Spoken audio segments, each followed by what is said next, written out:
We'll delete that. Good afternoon. Welcome to the November 23rd Select Board meeting at 6 o'clock. Call this meeting to order. If you join us in the Pledge of Allegiance, please. I pledge allegiance to the flag of the United States of America and to the republic for which it stands, one nation, under God, indivisible, with liberty and justice for all. Thank you.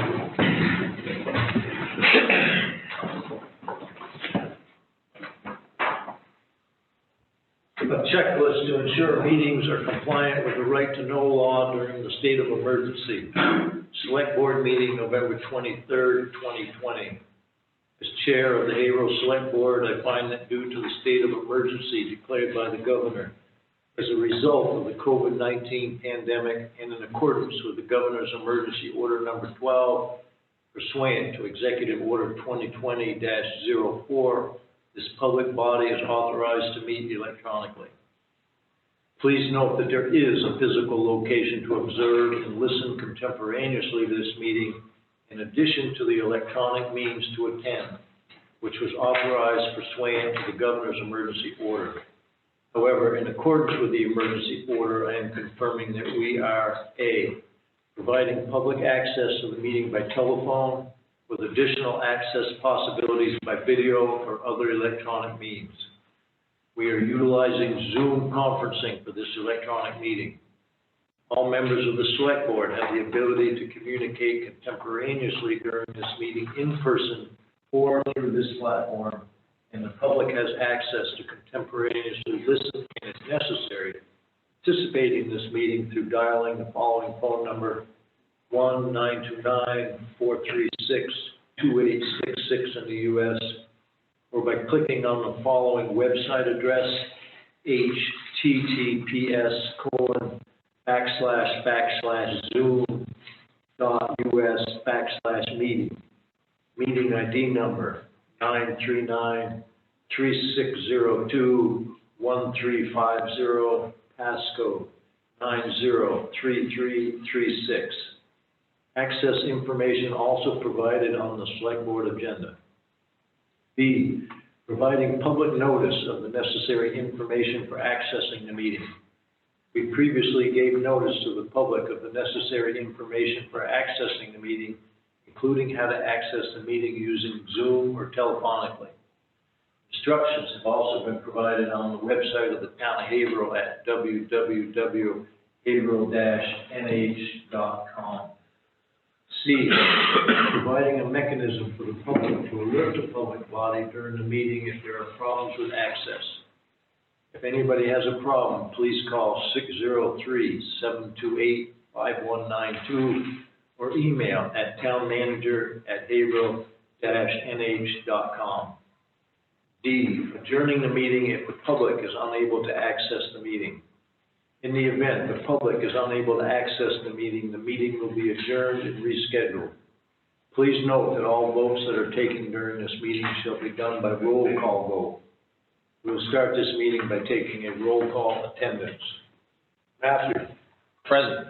Howard. Present. Fred. Present. Darrell. Present. Steve will not be joining us tonight. Agenda approval. I need a motion with the following additions and deletions. We need to delete Chief Sullivan's appearance. We need to add under town employee appearances, Deputy Health Officer. We need to add under new business, Food Pantry, and under new business, Town Manager tuition reimbursement. Is there a motion? I will make that motion. Motion by Matt, seconded by Howard. Any discussion? All in favor will say aye. Those opposed, nay. Matthew. Aye. Howard. Aye. Fred. Aye. Darwin. Aye. Unanimous.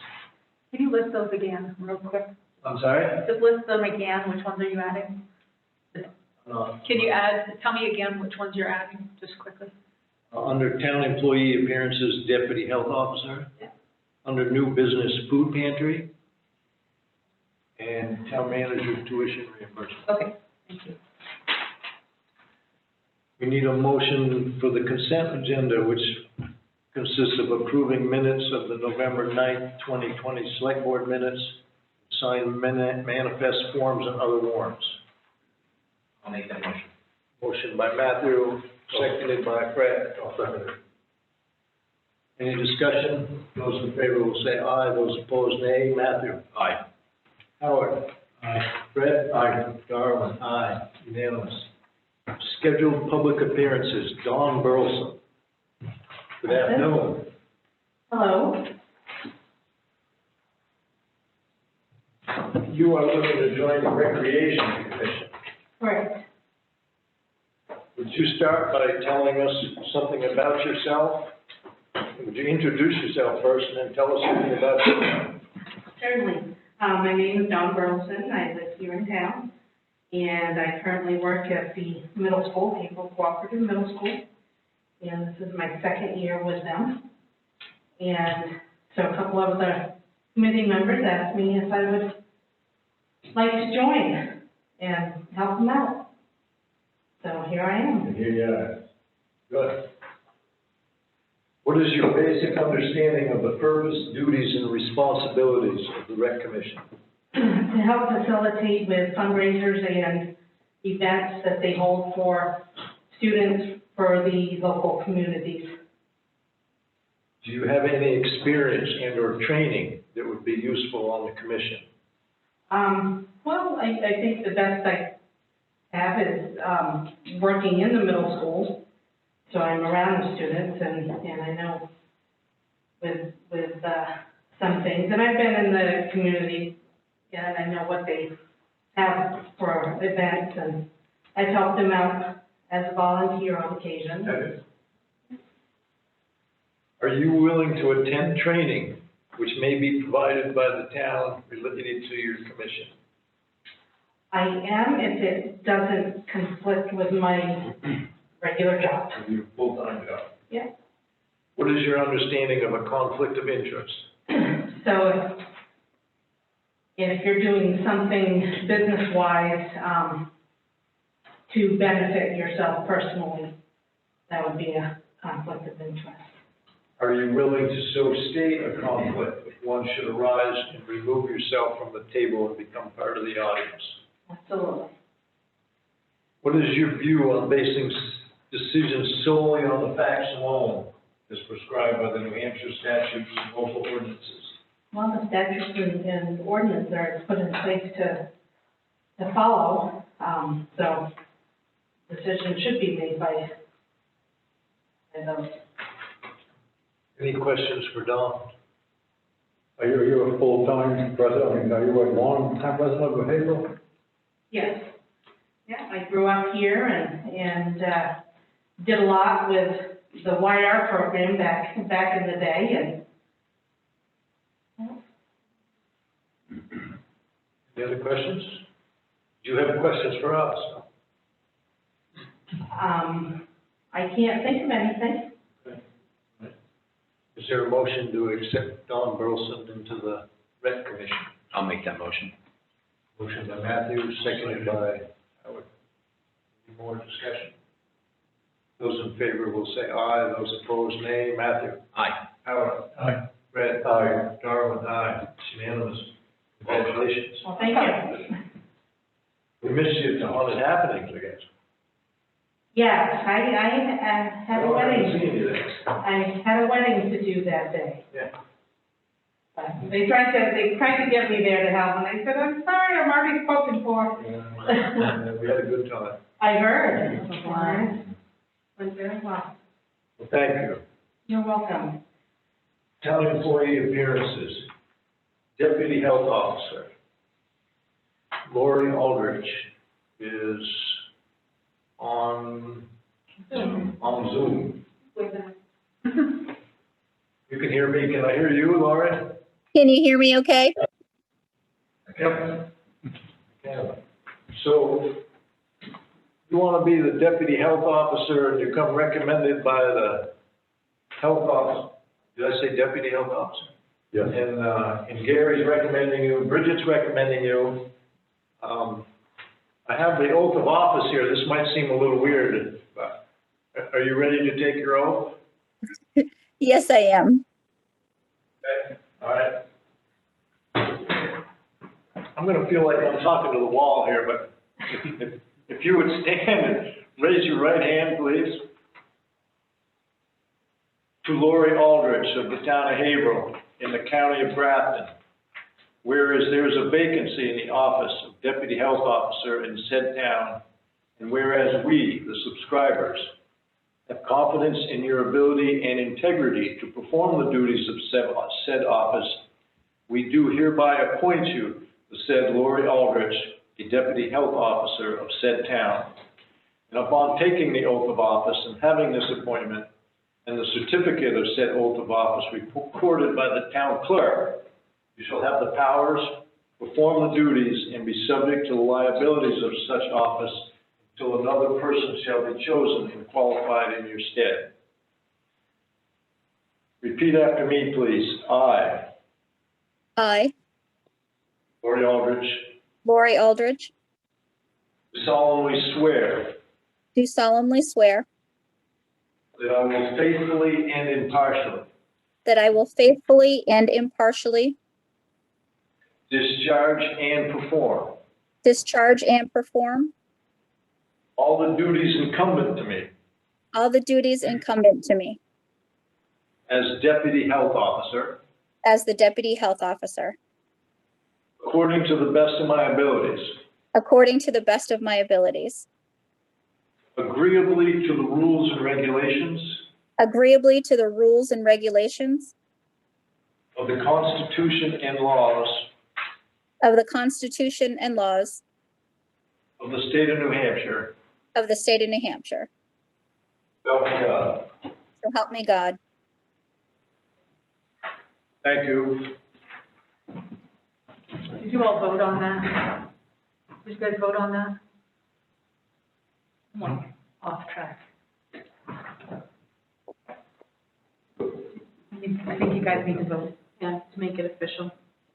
I just have a question. I believe the position last year was eliminated by a vote from the select board, was it not? You agreed to eliminate the need for a deputy at that time. Right, so I think there would be 2 votes. We would need to reinstate the position. And then we would need to appoint Lori.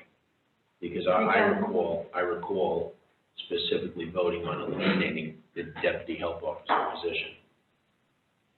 We could do it all in one vote. On an appointment, it should be better to be. So let's do 2. You make the motion? I'll make the motion that we reinstate previous position that existed for deputy health officer. Motion by Matthew, seconded by Seconded. Al. Any discussion? Those in favor will say aye. Those opposed, nay. Matthew? Aye. Al? Aye. Fred? Aye. Darrell? Aye. Unanimous. Second motion. And I will make the motion that we appoint Lori Aldrich to the position. Motion by Matthew, seconded by Fred. Any further discussion? Those in favor will say aye. Those opposed, nay. Matthew? Aye. Howard? Aye. Fred? Aye. Darrell? Aye. Unanimous. Thank you for bringing it up. Guess you got the job. There is. Congratulations. Congratulations. She's already been given her first assignment. Also, Dawn will have to get with Tina to be sworn in to the Recreation Commission. Ooh, my apologies, I should have been able to do that. I can't. All right. Anything to say? Lori, you're awful quiet. I'm looking forward to it. Good. Good. Yeah. Thank you for, In the middle of a pandemic. yeah. Right. It's a brave. All right. Town employee appearances, public wanting to address the board. Anyone armed? Anyone here? We'll get to you, Bob. Probably for the food pantry. Yes. That's my, Okay. All right. Pending old business, 2021 budget and town meeting schedule. I don't know if you all got a copy. where's that? This, Or not. I don't I don't know if this was the same or not. have no idea. Yeah. We have plenty here.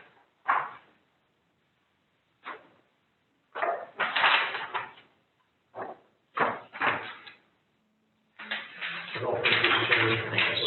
No, I think it's, I'll open the one.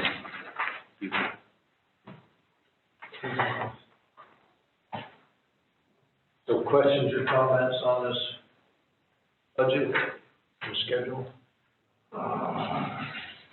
Most important components at this point, because you already had approved the draft budget development schedule, but now you had asked that I come up with a schedule for the virtual informational meetings and the drive-through or walk-through voting allowed by the law. And so the last three include potential or dates for that. You guys can totally, like, that was just a proposal.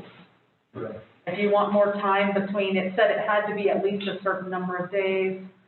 I don't have it with me, but I think it might be in your folder, Darwin, as well as the law, if you want to look at it. Yeah. But this meets the law. So basically, we would have our first virtual meeting on Tuesday, March 9th in the evening. You could totally move that to a Saturday if you want to do it on a Saturday or another day. And then it said you had to give a certain amount of time for questions and comments to be solicited from the members of the public.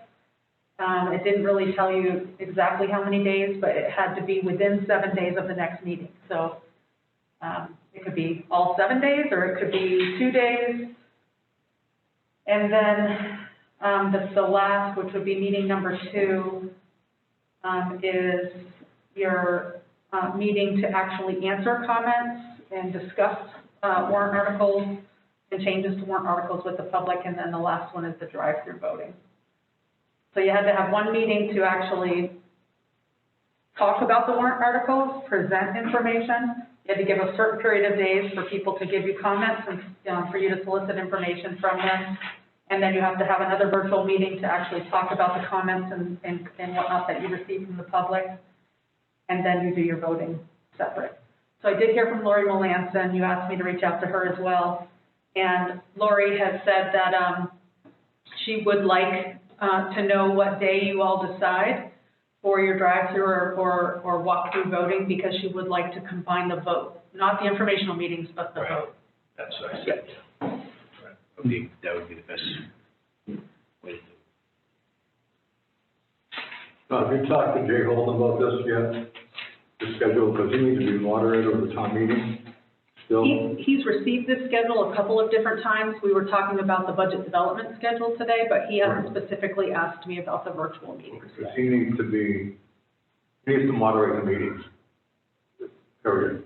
Is he going to be here with us, or? I'm not sure what meeting he's going to moderate. Yeah, the law is pretty specific how this is supposed to happen, and I don't think the moderator has a huge role under the modified law.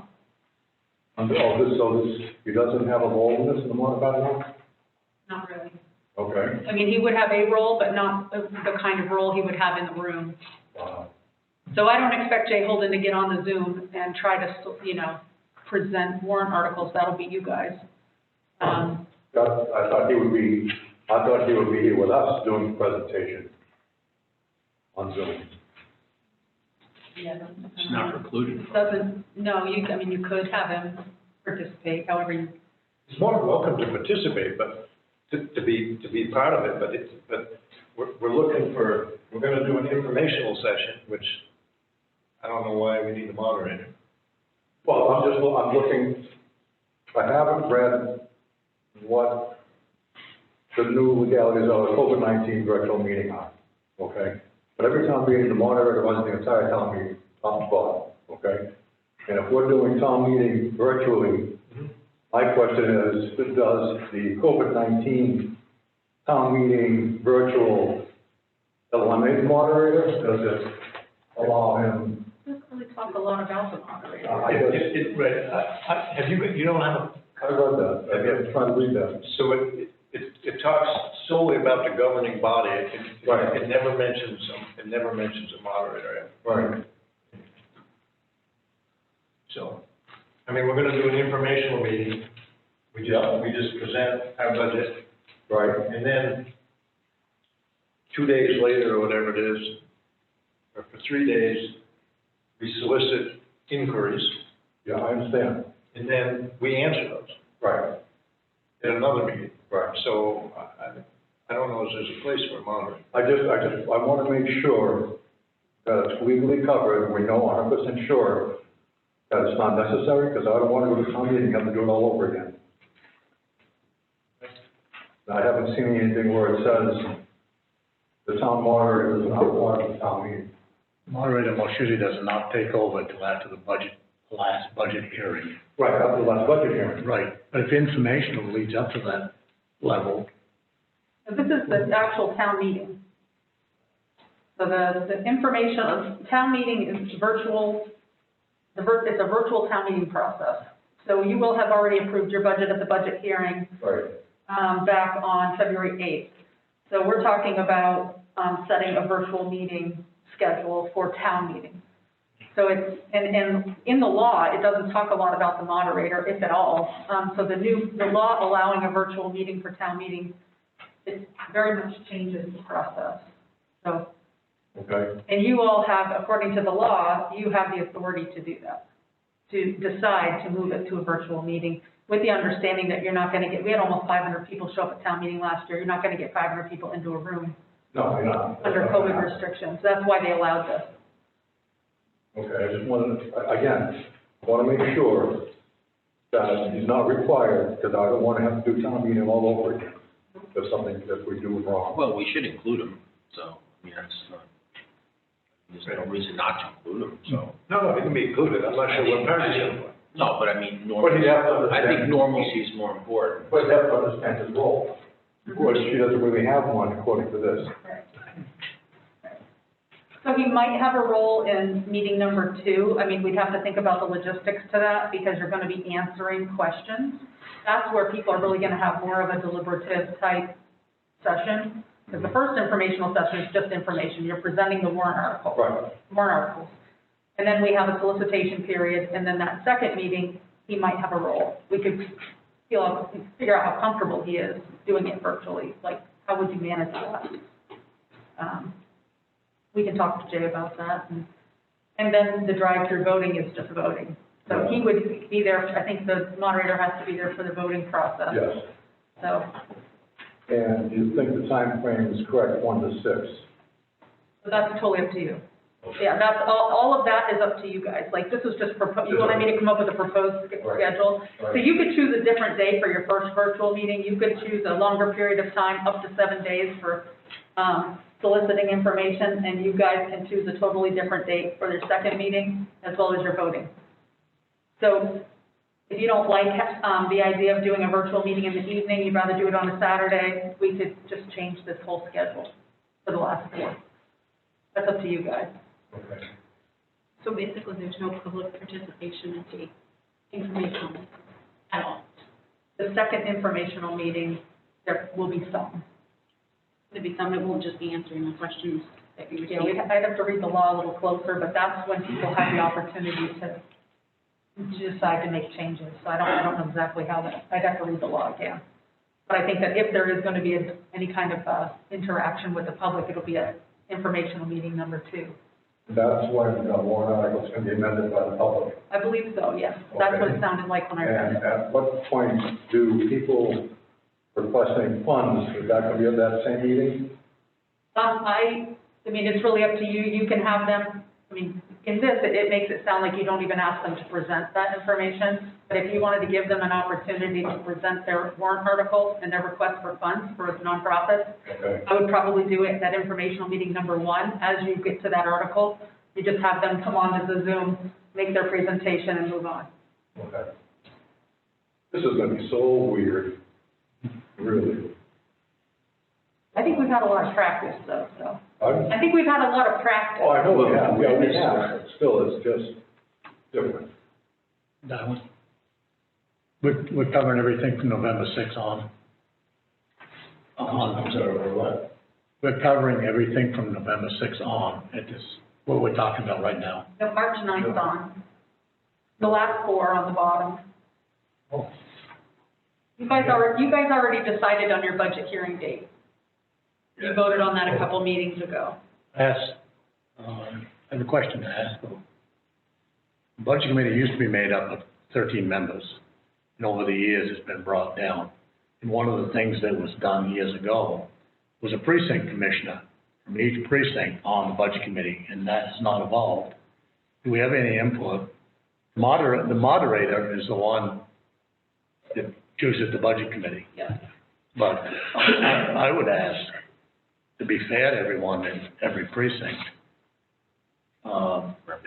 send a representative to that, so they're, it used to work well, you know what I'm saying? By law, that's up to Jay. So, I know that is, but, it's been dwindling down to 8, 9, about a half a dozen, members, and, I know that Dave Robinson has agreed to be the chair again this year. And they're putting together that committee right now. And, they're working together, Jay and Dave, on the first date of the budget committee meetings so that they can set their schedule for the year, for the spring, for budget development and budget review. Precinct commissioners are more than welcome to volunteer. Yeah, they should get a hold of Jay if they're interested in that. And I would urge you to call Jay if you want and suggest that. I can too. So because we asked Bridget to put together a timeline as a plan B here because of COVID, she added the last 4 items on this schedule. So is there anyone that wants to make adjustments to this? I don't, it's just the times, I guess, the time for voting, usually voting goes from 8 o'clock in the morning till 7 o'clock at night. Is that what it is usually? 6 or 7, so we're only got an afternoon here rather than a whole day. Only because it's, yeah, I mean, you could do it all day. I don't know what people would be doing, but I remember every year voting was all day long. So it cut to a half a day. what makes a difference whether it's a Tuesday or a Saturday? Yeah, Yeah, this well, one, this is This is Friday. a Friday. Friday, March 12th. we could move it to Saturday the 13th if you want to do an all-day vote. Why couldn't you do it all day vote on Friday? Well, you could. Just like we do on Tuesdays, I mean. Yep. And is an all-day vote, do you guys think an all-day vote is more appropriate than 5 hours? I think it might be slower. I didn't say that correctly. I think we may need more time than 5 hours because it's going to be a slow process coming Like through. people in and out, yeah. Yeah. Now, I don't care what day it's on, I really don't, because I made it to me. Are you guys okay with having an evening virtual meeting on the 9th of March, which would be the, That's a Tuesday, right? Tuesday the 9th from 6 to 8. or do you want to do that on a different day?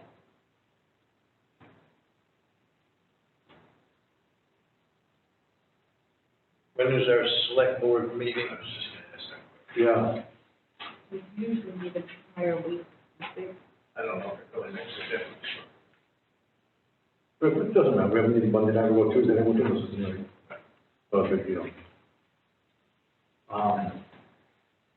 It'll be on the 1st of March and the 15th of March. Okay, so, Okay. So that's okay. off Monday. Now, are you going to leave, I know it says 6 to 8, but you're gonna leave the end time open a little bit? Just in You guys case do. someone wants to keep talking about something, as long as it's not nonsense, keep going on and on and on.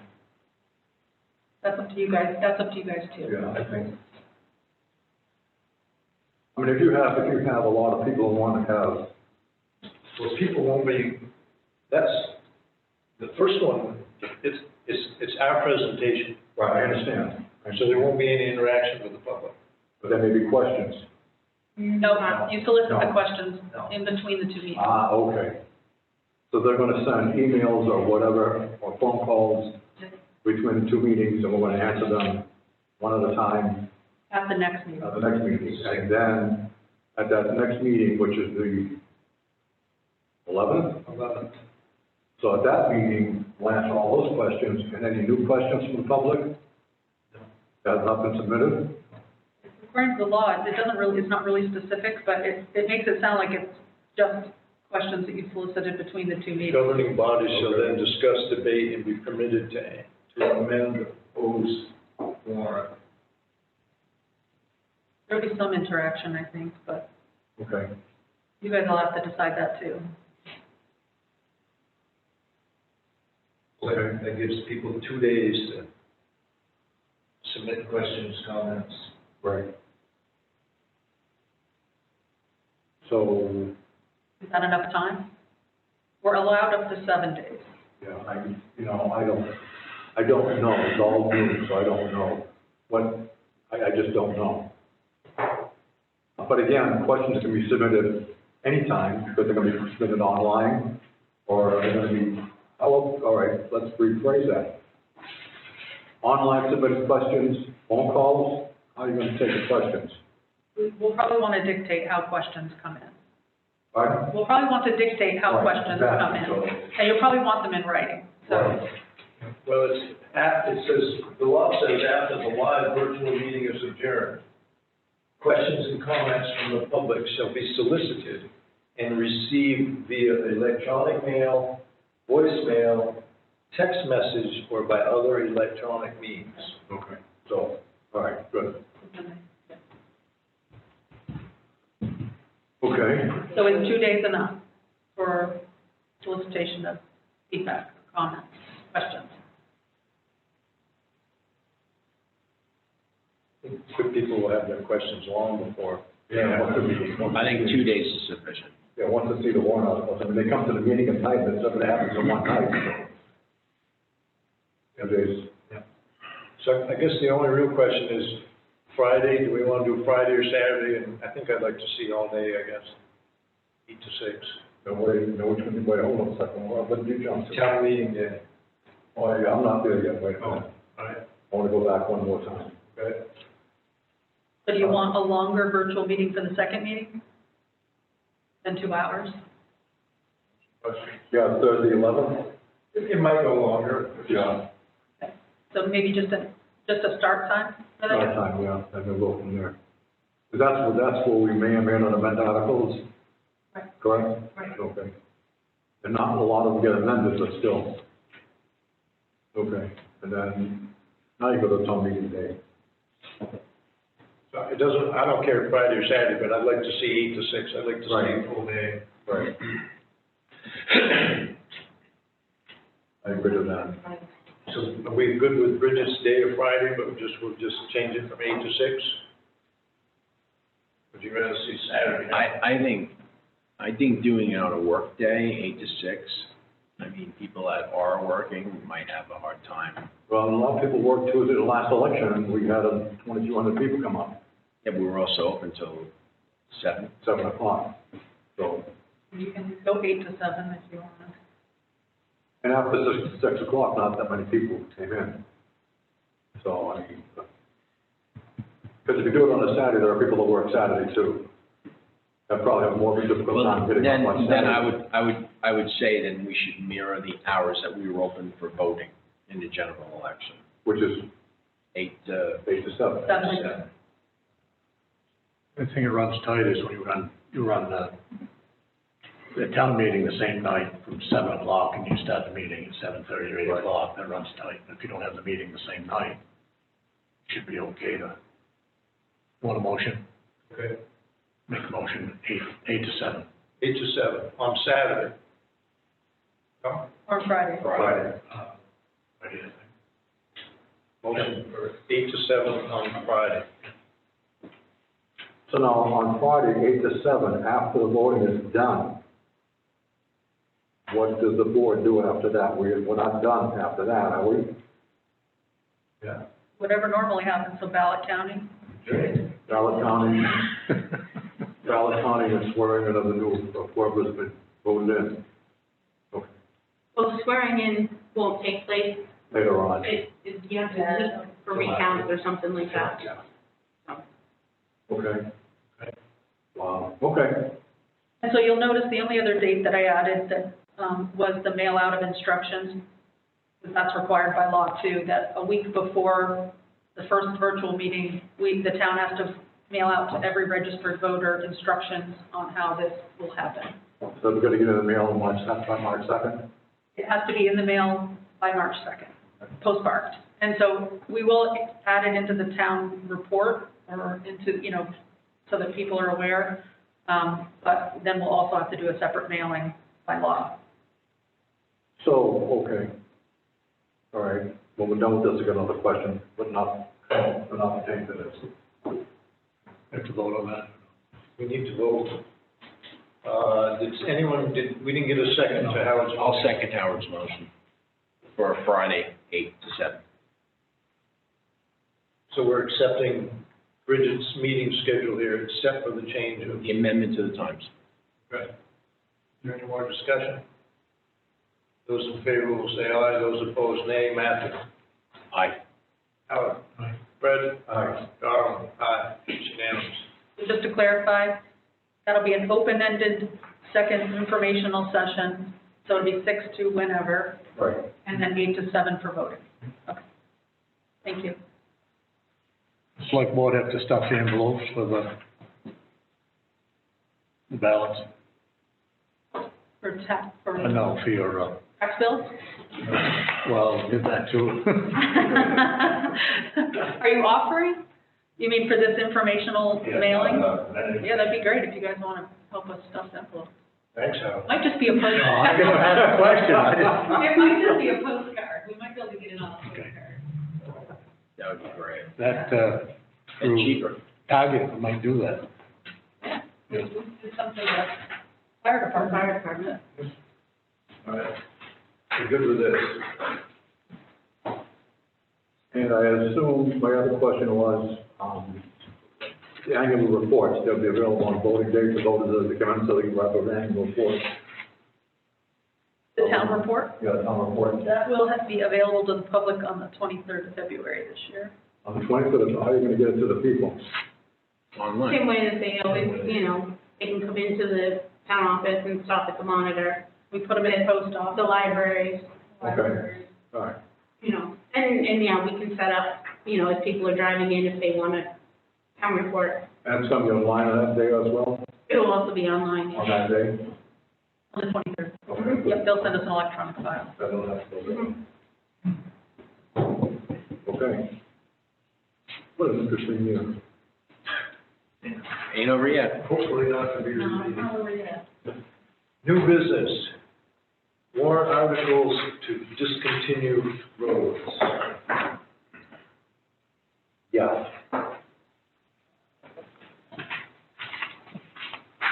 So, I would like to start this off, if you don't mind, unless you've got something you want to go through. We may have to backtrack a little bit. Go ahead. Let's see where you're gonna go, because I've got a lot of things I want to say about this. Okay. So if you don't mind, Fred, so first off, would you tell us, Bridget, how do the roads qualify for discontinuance? Well, I was reading the law, and it's not, there isn't like a strict criteria. It's an action of the board and then a subsequent action of the public at town meeting. So you decide to put it on the warrant, and then the public is to decide whether to discontinue. So historically, though, in the town of Haverhill, from what I've been told by the previous town manager, from Jennifer and others, is that the criteria that's been used here is if it has less than 3 or less houses, then it gets put up for consideration. Okay. So in this case, this list, the list that I have, came from our road agent in the highway department, based on residents, and, that's pretty much what he was using, was how many people live on the road, and how much effort they put into those roads for one or two houses. So, okay, so, and then what does discontinuance, what does that mean? It basically gets reclassified as a class 6, and it is maintained by the residents. And how long does that, can we, You could reconsider the road at a future time. Okay.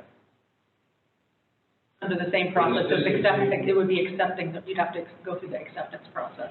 And it would have to be at town spec and everything. so it'd be discontinued for at least a year? It would be discontinued into the future until it was Until someone can do it. petitioned to get it accepted. Okay, all right, okay. Okay, Fred. My turn now. I just wanted the parameters set first. That's fine, that's fine. I'd like to go down these one at a time, because I looked at some of these things on the maps, like I'm sure the others did, but, first of all, let me go back to my first year as select board, way back 4 years ago. The select board at that time had said, we're not gonna add any more roads to the town of Haverhill, we're not gonna discontinue any.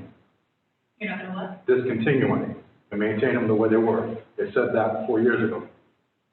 Now, that's fine. And I'm looking, there were some roads that were discontinued, and the people who owned them said, lived in them said, yeah, that's fine, because the plowing's still working from my garage anyway, so just get off my road.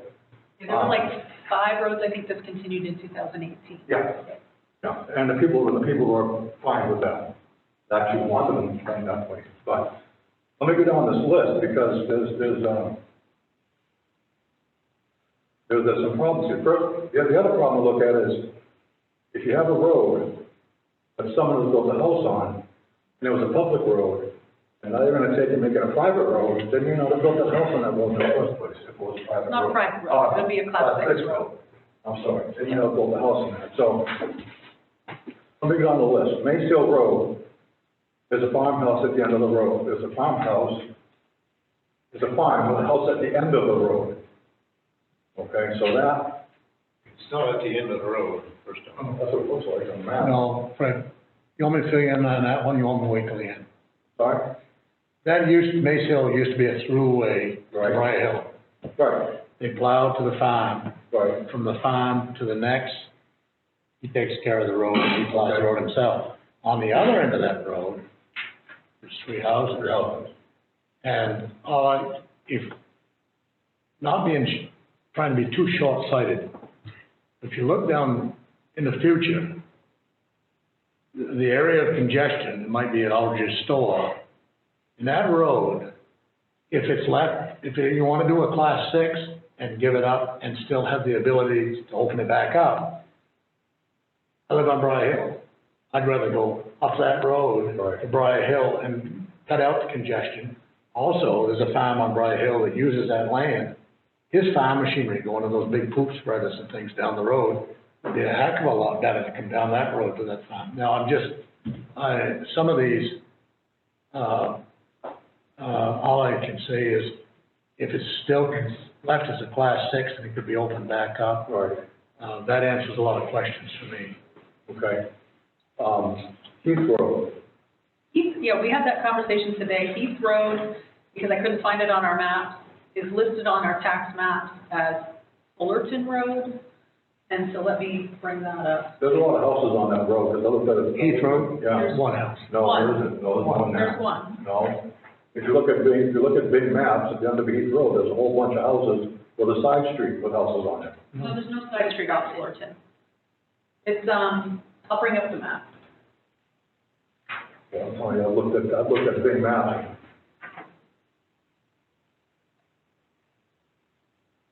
Fullerton is almost in, Where's Heath Road? it's right here. Just outside the district.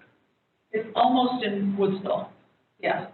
So you'll see, if you come, the only house on this road is this one right here. Okay, And technically, this is labeled as a private road. And so I questioned Colton, and I said, because this is now, it's not Fullerton anymore, at some point it changed to Heath Road. And I asked him why they were plowing it, and he said that the highway department guys said that they plowed it for as long as they can remember, though it's listed as a private road. Oh, So they just need to stop. they should be doing that one. So technically, we should not be plowing that. Okay. Well, have we firmly established that it is a private road or is it town road? According to our tax maps and our tax files, it's a private road. And nobody in the highway department knows why they started plowing it at some point in time, but they did. Someone did someone a favor, they kept on doing it. When that was Heath Farm. Really? Maybe I shouldn't. When that was Heath Farm, when he moved to New York, realtors, they broke the land up, and, probably shouldn't say why, it got taken over by the town. So I think that it would be good for, if you're in agreement that this particular road shouldn't be plowed by the highway department, we probably should just have the board vote to formalize that. Well, no, because it's unnecessary and not required, because if it's a private road, we shouldn't have been doing it in the first place. So then we should just discontinue that. It's more of an administrative thing. It's not really a vote of the board.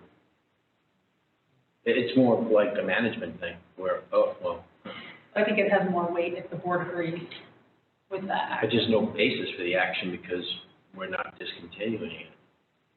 Well, you're not going to put it on the warrant, and you're not going to send it to the town for a Well, vote. because it's a moot point. If it is in fact a private road, and according to the tax maps, then we have no business to be on it at all.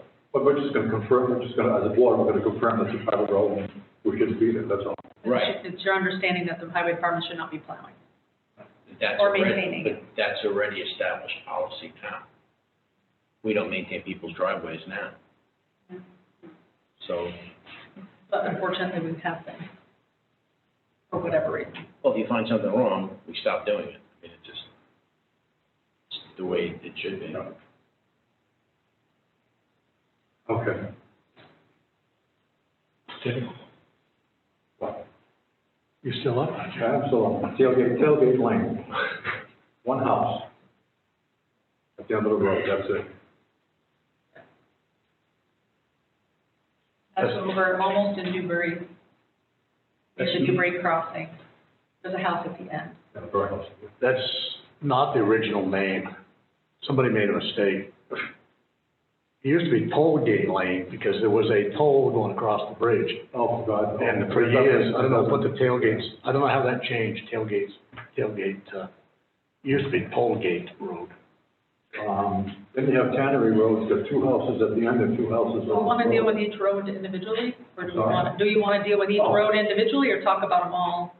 I want to do each, because I want to do just individually, because I'm looking at different houses on these roads, and you're talking about 3 homes or less, and I'm looking at roads with 4 houses on it. Let's talk about them all, then we'll deal with them.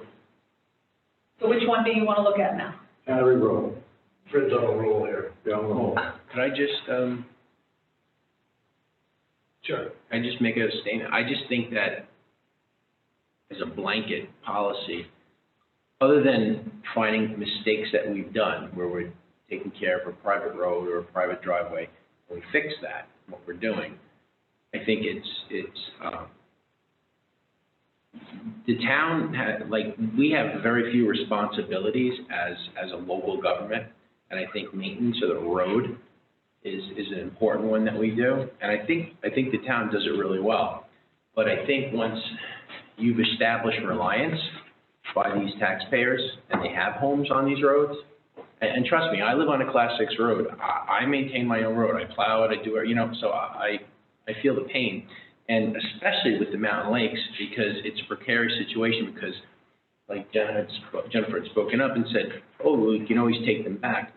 But the problem is, when they were accepted in the 70s, they were never 2-town specs. However, the town accepted them.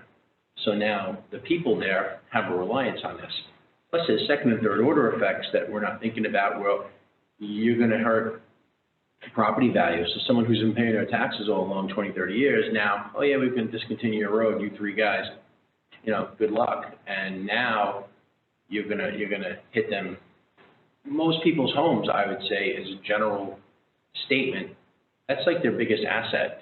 And I think that's that's a hit that I don't think we should do to people, and I am generally against giving up roads, because I think that's one of the few things that we do well, and I think that we owe it. And this other second and third order effects that we need to think about is, technically under the RSAs, on a class 6 road, fire, police, and ambulance are not guaranteed to people, okay?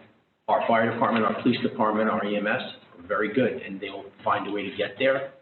But at the end of the day, it's not guaranteed. And that's something that I personally would say I don't want to do to any resident of this town, especially someone who has a home there and is paying taxes on it now. So as a general rule, I would just short circuit all of this, and I would just say, as a rule, as a member of this board, I would not want to discontinue any roads. Not where there's homes on them now, absolutely not. So, Okay. You have a voice, you have a vote. yes, sir. No, I just wanted to point that out because we're all talking about this, but there are second and third order effects, and on a macro view, you know, it's kind of disingenuous because here we are in a little bit of a struggle with Woodsville over the maintenance of roads, which we do very well, and here we are kind of undercutting our own town residents. I just don't think it's right, and that's just how I feel. As I said, you know, we've got our town taxes are a very small portion of your taxes. Your school is a much bigger bite, but I think we give a lot of bang for the buck.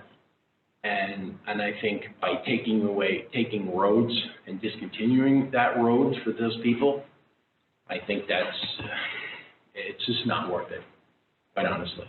I hear what you're saying, and you get a vote. Yes, sir. That, but just a few minutes ago, you didn't have any problem taking away plowing on a private road. Because legally we're not supposed to be on there. I understand and have that, this liability.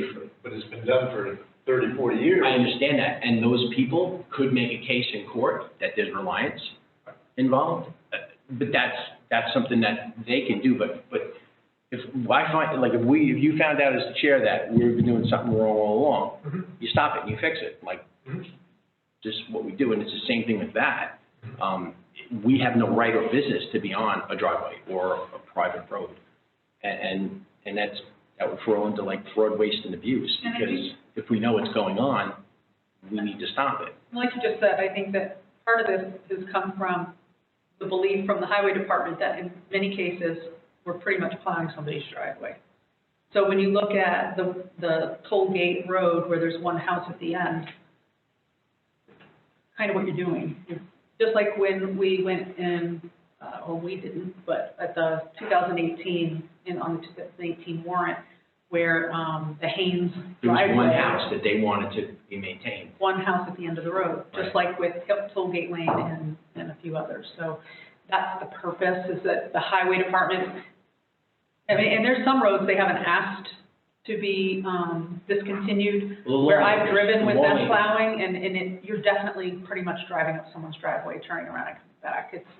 It's a little bizarre. But this road, there's other property. In other words, that homeowner doesn't own all the property around that road.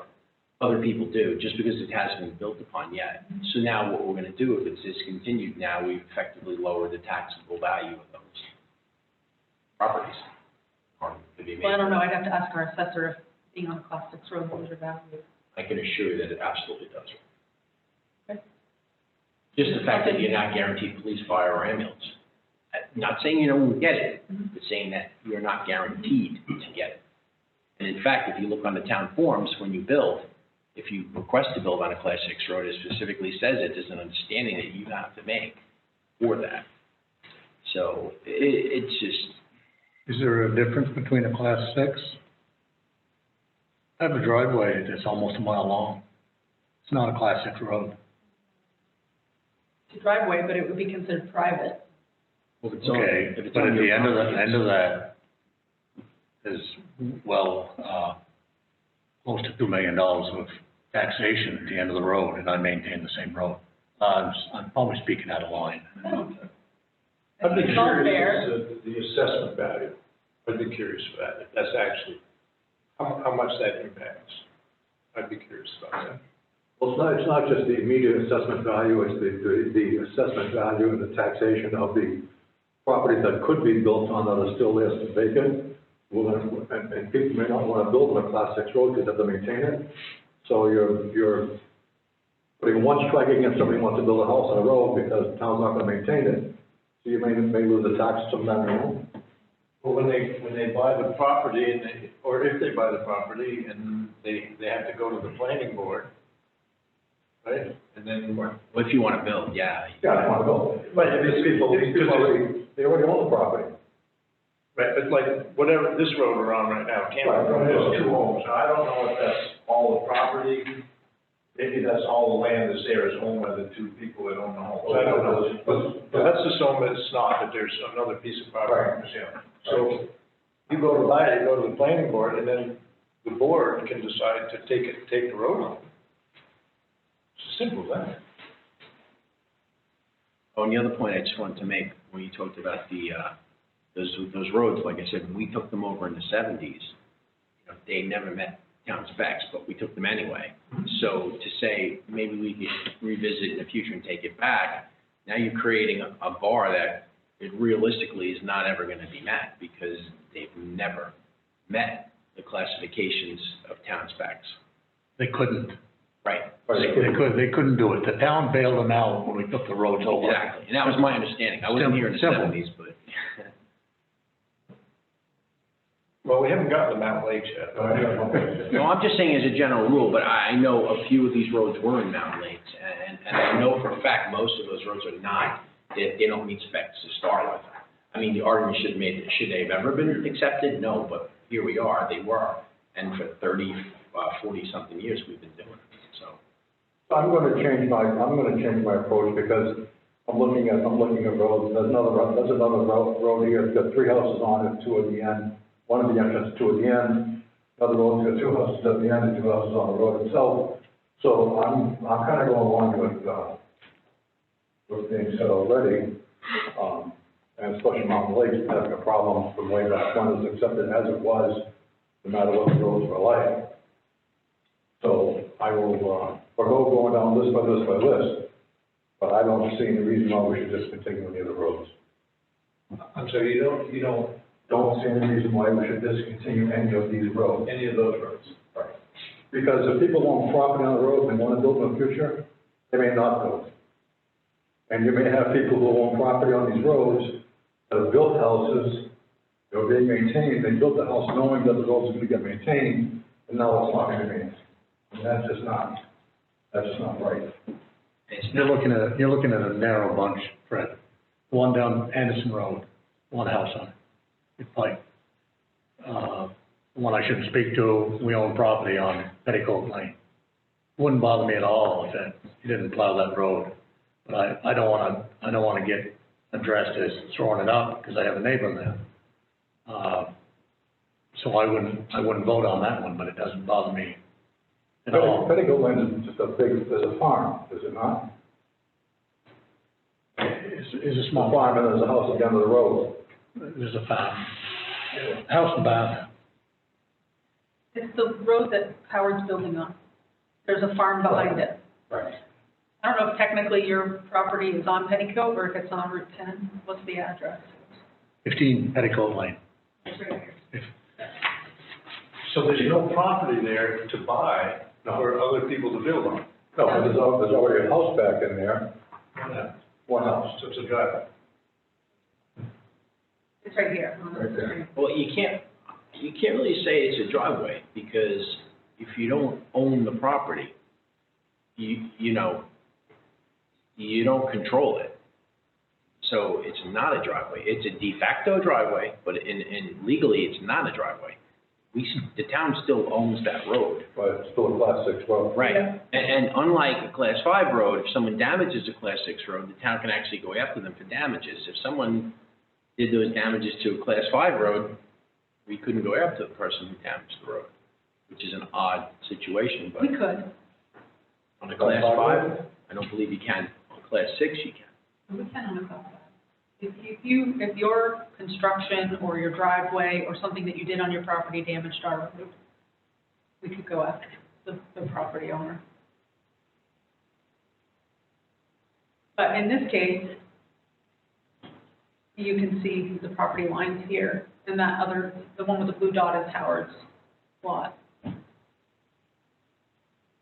can recuse myself from discussion on it if you want me to. So a big difference in my mind, Fred, is the roads in Mount Lakes, 2 of the 3 roads have multiple houses, 4, 5, 6. Yeah. One, and I forget which one, the green circle doesn't. But, It has, but there are multiple pieces of property there that have been sold. And correct me, please, if I'm not stating this right, Mr. Long, but I believe there's been some properties, lots there that have been sold, and they're getting ready to build on. Green Circle, yes, there is one house on there now, and there's a temporary electric service on the lot right next to that, and there's been some activity on the lot next to that. So there's looking at an additional 2 other houses on there. And that road is approximately 300 feet long. There's plenty of turnaround room down there, so it just makes no sense to me. And if I could, you're talking about the assessed value. The assessed value is whatever that is, it is, but it's the real value that comes into play when these things are put on these type of roads where you're not guaranteed the emergency services and stuff. It's the actual value that's going to go down, whether the assessed value stays there or not, but the actual value will definitely go down on those lots. And you've got a significant amount of lots that fall in that category.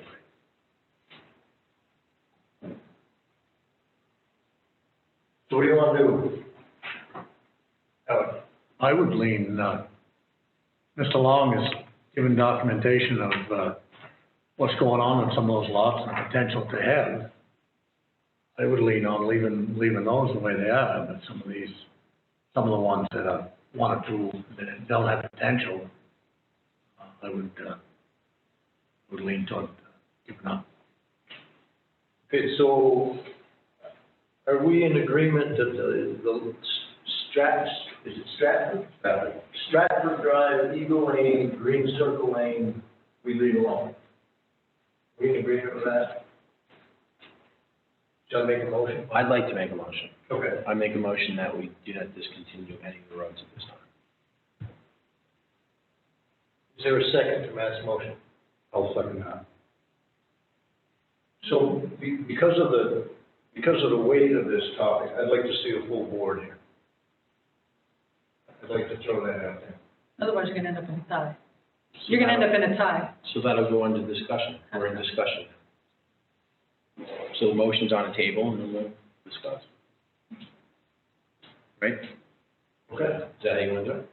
Okay, so we have a motion. Motion and a second, and now we're discussing, so look at the table.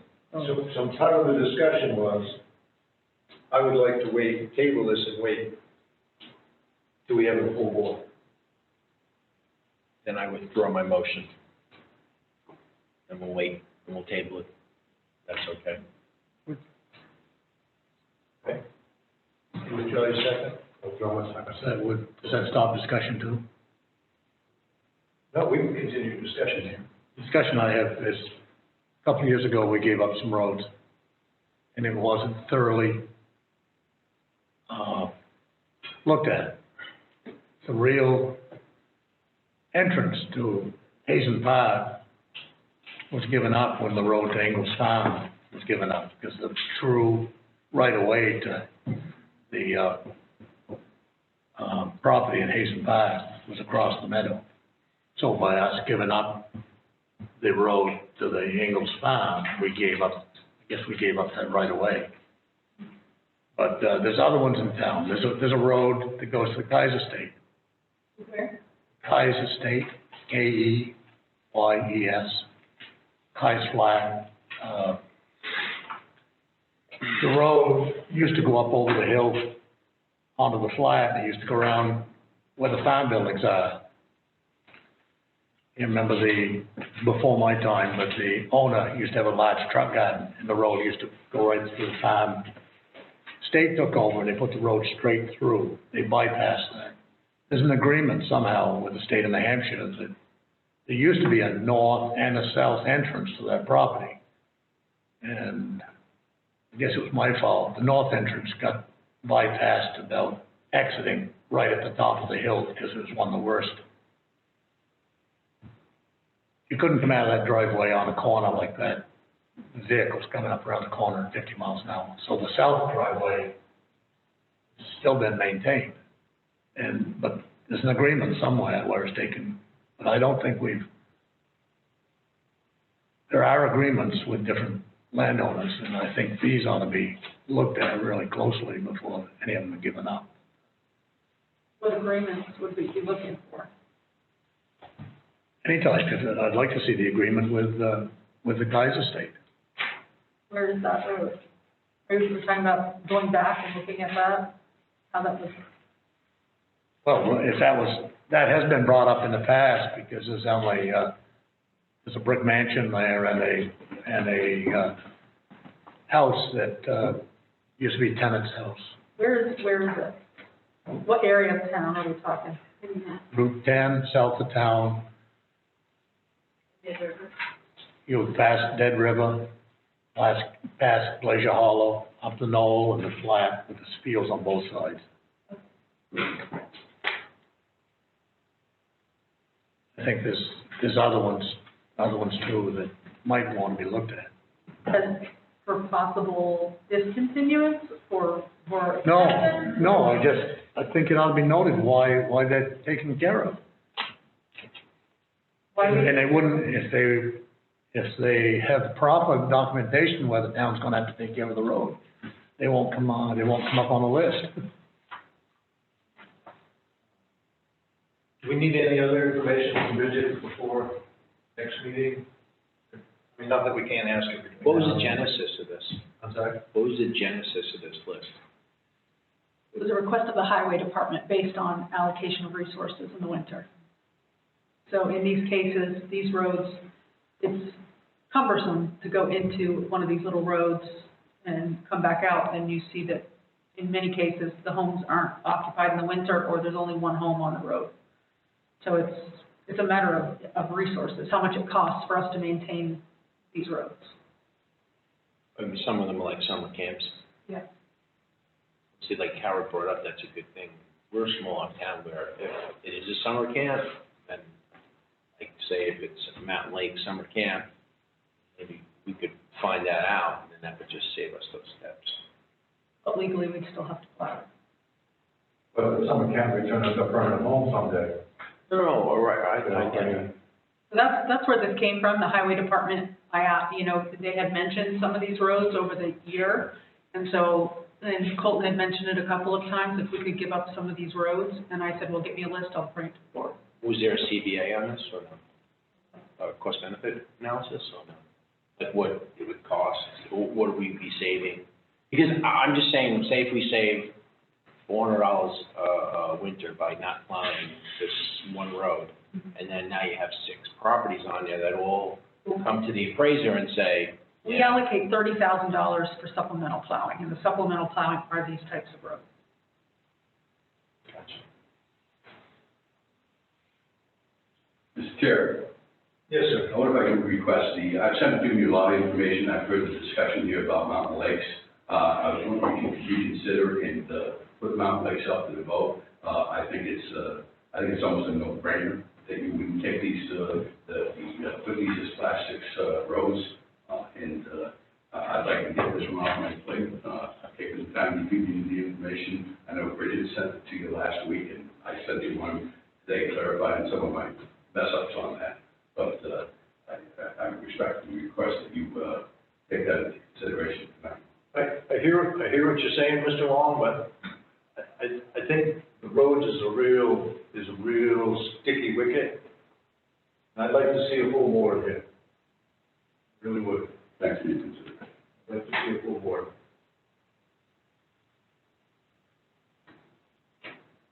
Moving on. Town manager tuition reimbursement. We had food pantry before that. I'm having a hard time hearing you good.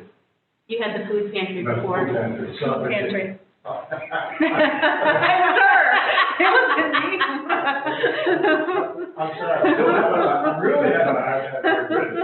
Yeah. Jennifer, I didn't hear you. You had food pantry next. I have fun. Food pantry was Food next. pantry. I have food pantry next. Ed's been patiently waiting. My apologies. Okay. My apologies.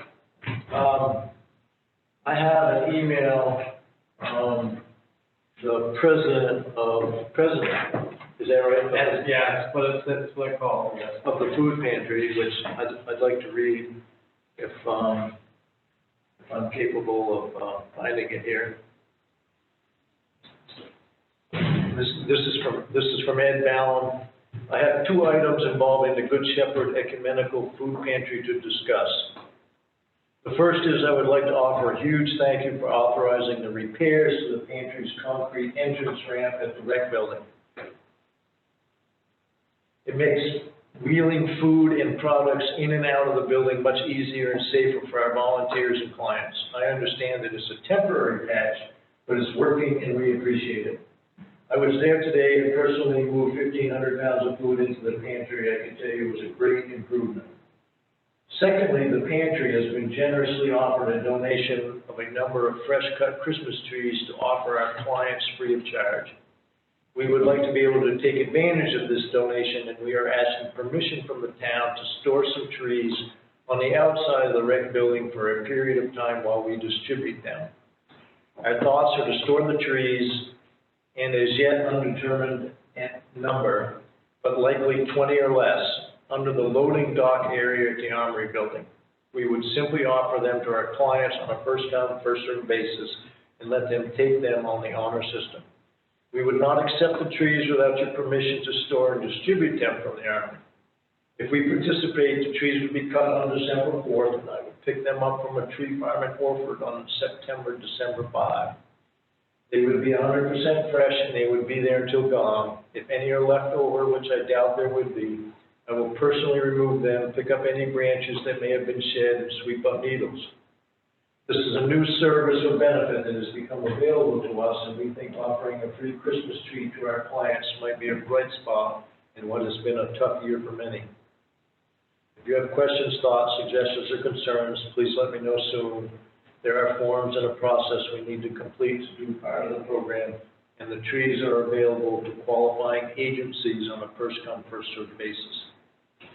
I will likely be at the select board meeting Monday night if you would like to discuss the matter further. Thank you for consideration. Ed Ballum. So, having said all that, I actually spoke with Sherry today because this is primarily Sherry's building. And she said she did not have a problem at all, but there was a concern about the door. You heard that's an exit door, and that needs to be left open. Absolutely. Okay, I just bring that up. Yeah, no, that makes perfect sense, thank you. Yeah. And Steel building out back, one compartment would hold 20 trees easily, and it's locked up at night. And there's no insulation there, so it'd be cold. but I think that It was just an easy thought. I mean, I do not know the availability of those buildings in the back there. This just seemed to be easy. What we would do is simply tell our clients, would you like a tree? If so, drive around here and pick one up. And it would be as simple as that. I understand that it's your property and we rent this, so I didn't want to go ahead and just do something like that without permission from the parties that are. Oh, thank you, Ed. Where would you put the trees? Right out back here? I was just thinking there's a big area right here. Yeah. Loading dock. The loading dock area. Yeah. That way they'd be clear from the snow, you know, and I'm afraid if I leave them out front where we are, Yeah. and just blow around, you know, then be covered with snow. And then disappear. I suspect that they won't be there for more than a week or so, if that. Yeah. I hear Sherry's concern though, about it being a main exit. And I just think, well, like, you got in, there isn't much out in storage buildings now, is it? No, but I know Jim has been working out there, and I don't know what he's doing with those storage units right now, so I'd have to ask Jim. But you got, what, you got a dozen or 15, all kind of locked up. Some of them already have the wire inside, so they'd be protected from anybody else. I don't think he's worried about people taking them. That's the whole point. They can take them. They're free. So they'd be I would be reluctant to have somebody have to go out back and open the storage building. Some of our volunteers are elderly, and if they have to go open up a door, and I'm looking for just streamlined, easy, quick, low involvement. How many trees do you think you're gonna have? I'm thinking not more than 20, and they're coming from an official tree farm, I suspect they'll be bound. Yeah, so you could just stack them in a corner, like Up against standing the up. wall. Yeah, if they're bound, I'm certainly not gonna cut them open, no way. Yeah.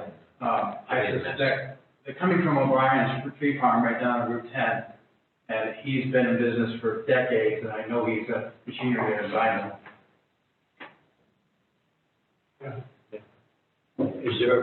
Is there a motion to allow food pantry to put their Christmas trees? I'll make a motion to allow. Motion by Matthew, seconded by, I'll second it. And just coordination with Sherry.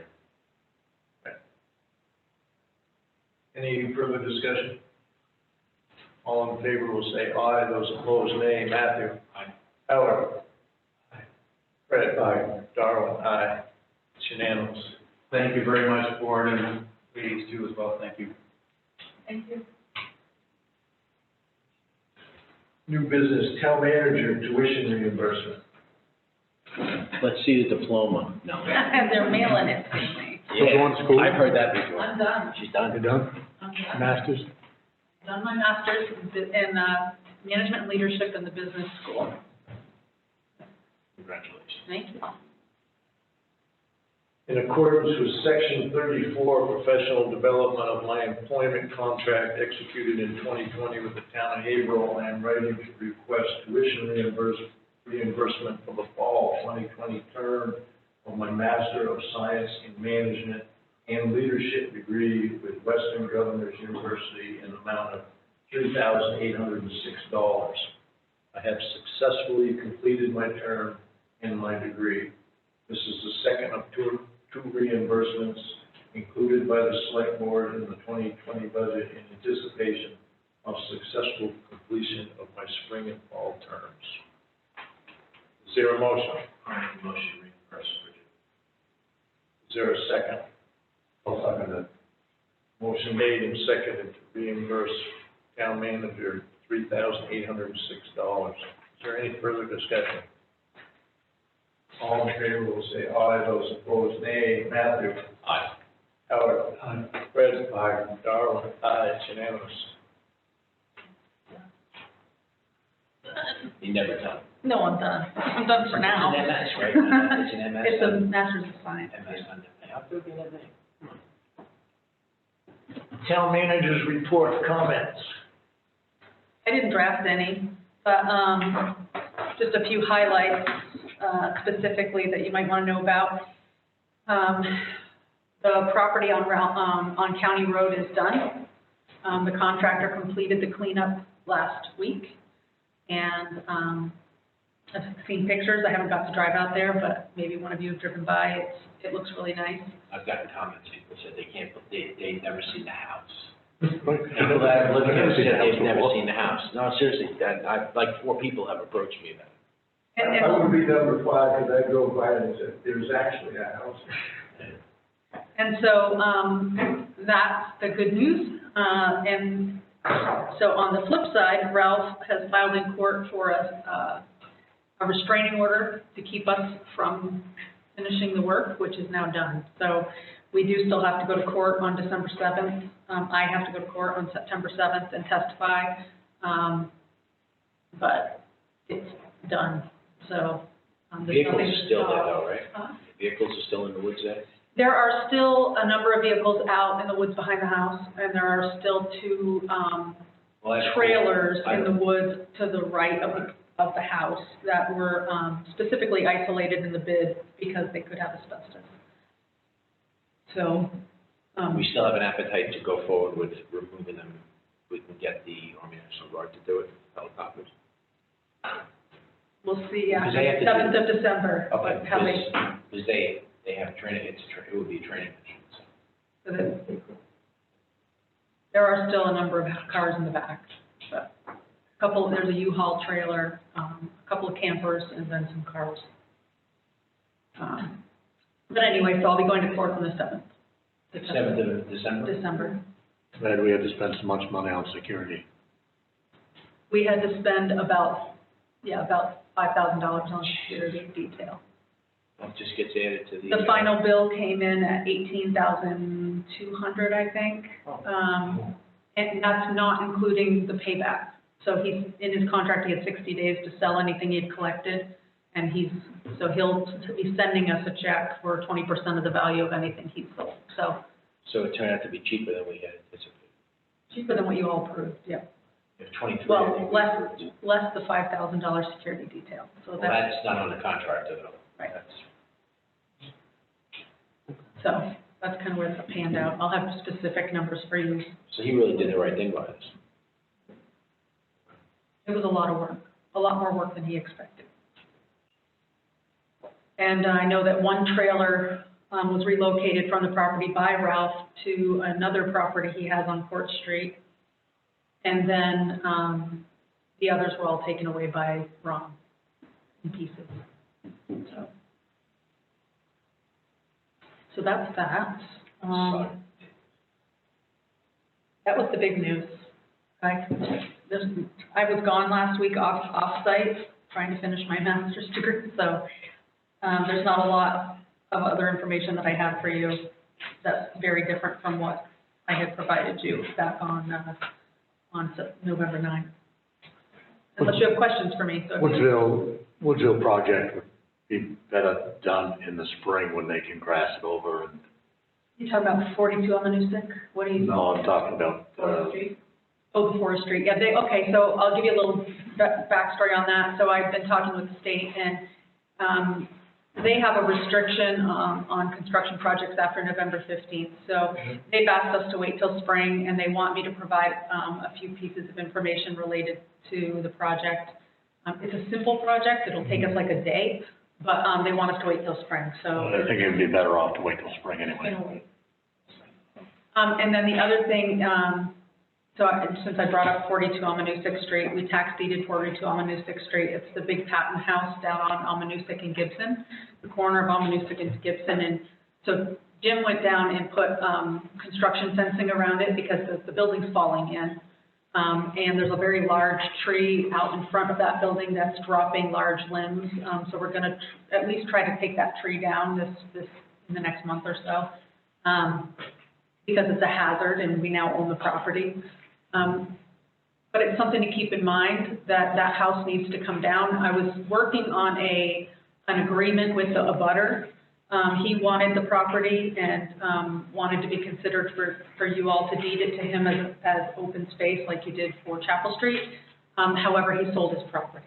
So now it's a different abutter, and I haven't approached them yet to see if they're interested in the agreement. So the agreement I had in the works with the abutter was that he wanted to. Almanusick and where?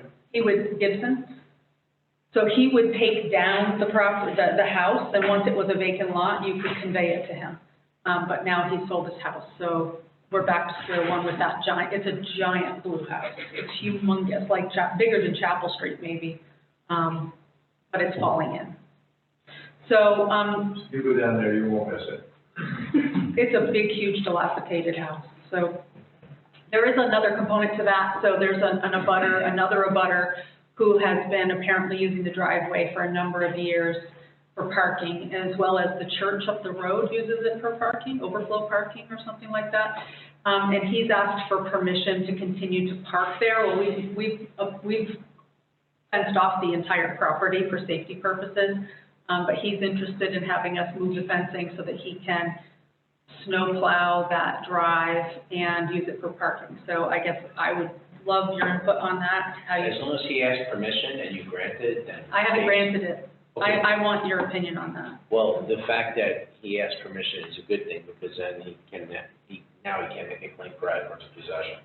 So if he's been using it for so many years. With permission from the landowner. Oh, well, if it's permission, then it can never be adverse. It was permission from the landowner. Okay. He specifically had permission from Jim Patton to use that driveway. Where's that tree in relation to the house? Is it It's on the right street? on the corner. Or is it? It's actually dropping limbs in other people's yards. It's huge. It's a huge old tree that's dying or dead.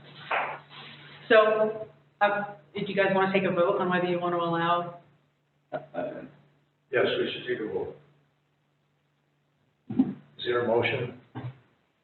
Regarding the plowing and use of the driveway until we do something with that plan? Is there anything that's on the building or near the building that's going to fall onto that drive after we move the fence and everything else that is going to endanger anybody using that driveway?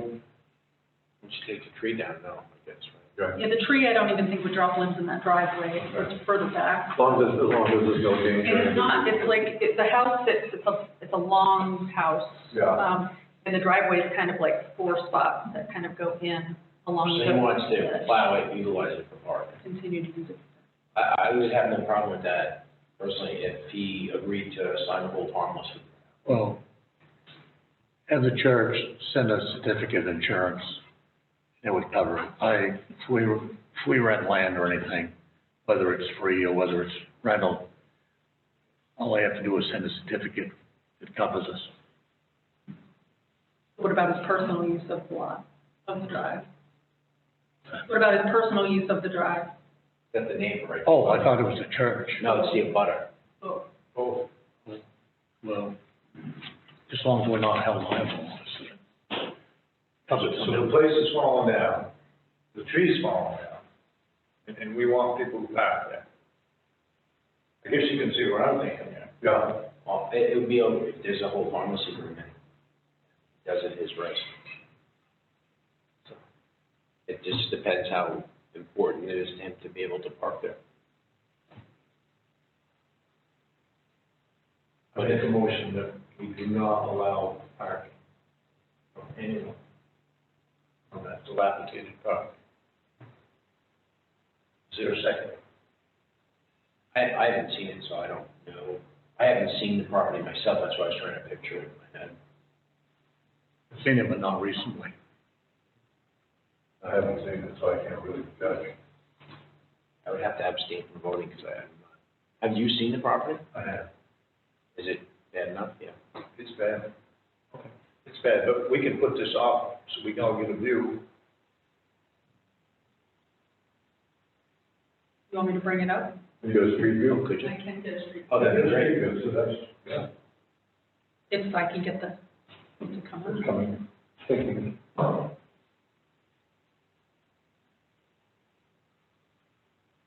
Internet always goes. I love technology when someone else makes it work. It's always good when it works.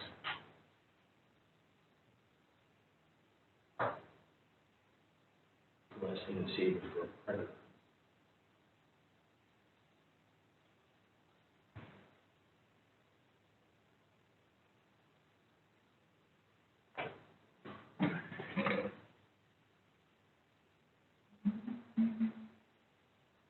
I can't do it that fast.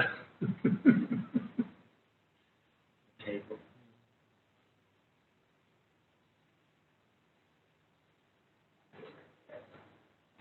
And what is the driveway? Should get there in a minute. So this is the driveway, That's right next to the house, right here. and the house is falling down. The house is literally like coming in on It's itself. imploding. And the people want to park in the driveway next to the house. They want to park right Go a here. little And this closer. is the tree that's Yeah, that's a huge dropping tree, its limbs everywhere. So I guess it could drop limbs into the driveway. Can you get a little closer? I thought you'd go down, yeah, go down that street a little bit. There we go. And they want to park in that, right in there? It looks worse than this now. If they, no, if they park there, move close to the house, no. Because you don't know if they're gonna park in the dirt spot, they're gonna go close to the house. You We'd no have to idea. put it, we'd have to definitely delineate it with fencing, make sure that they don't move the fence. Yeah, I know. You know, you put fencing up, they can't plow it. There's fencing up now. Jim already went out and fenced off the property. Yeah, but- I haven't seen exactly where the fence is, but Right. he said he's fenced off the So we're property. gonna have a company come in and remove the house out? That's something you guys are gonna have to decide at some point. If I can't find an abutter who wants to take the house down and vacate the lot and make it a vacant lot. Right now, I mean, it was the gentleman that sits behind this house who wanted it. What's the appraised value? of This that? you see this one right here? Yeah, It's so close, I've been told they can't do a controlled burn because it's so close. right, yeah. Because we would maybe consider a controlled burn, maybe Ed can tell us better how realistic that is. Too close. It's pretty darn close. I mean, it's close. Looks like 10, 12 feet. Last time we had one of these town take the distracted of the house, and then someone, I don't think bought the land, or they took land over next to it. She bought it. She bought it? She bought it for like. Bought it, yeah. For open space. For open space, yeah. And she did a wonderful job too. So we'd have to take the town, take the house down and. You couldn't convey the lot until it was vacant. We have to take the house down or somebody else has to. Yeah, but that would be a buildable lot. I mean, if we took the house down, I would say, you know, This guy over here was willing to take the house down for us in trade for the lot. that would be. Because he wanted it for his lawn. He wanted to just, because right now it's so close. He said pieces of this blue house are falling onto his lawn. Like, it breaks off, it falls onto the lawn. Wow. So. Same owner, Chapel Street in this one. Not surprised. There's a motion on the floor. I'll second. Any more discussion? Those in favor will say aye, those opposed, nay. Matthew? Aye. Howard? Hi. Fred? Aye. Darrell? Aye, it's unanimous. So no parking. No. So that abutter that wants the parking, he's not interested in taking it down and taking the property? Doesn't he have a driveway for himself? I think he's this driveway right here, like right across the street. I'm pretty sure this is his. If that's 44, that's his. Because he's in the butter, so he must be this one right here. He's really across the street, he's really not abutting it. Technically, that's in a butter. Is there anything else on the town manager's report? The road, The road is easy. Does, the road's owned by the town. Private road? No, it's an easement. We don't own most of our roads. They're easements on other people's property. question, They own two roads. some of these contractors that do work for the town, Austin Construction, one has took the house down and working at Ralph's. When a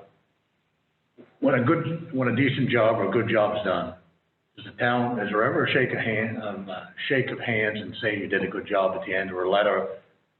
There is, because, Usually, yes. okay. So Ron, because certainly. in the past, town of Haverhill's had such bad luck,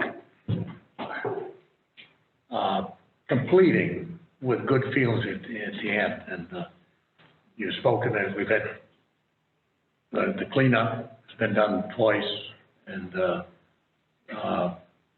I checked at least twice a week, all the time, that Austin Construction was out there. And nothing special, but they did a damn good job.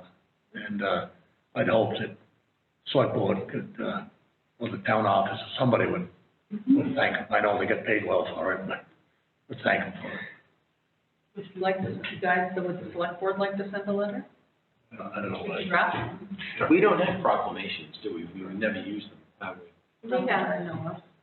We You guys should will maybe support? reinstitute that. I think there's been proclamations before. Is there anything else on the town manager's report?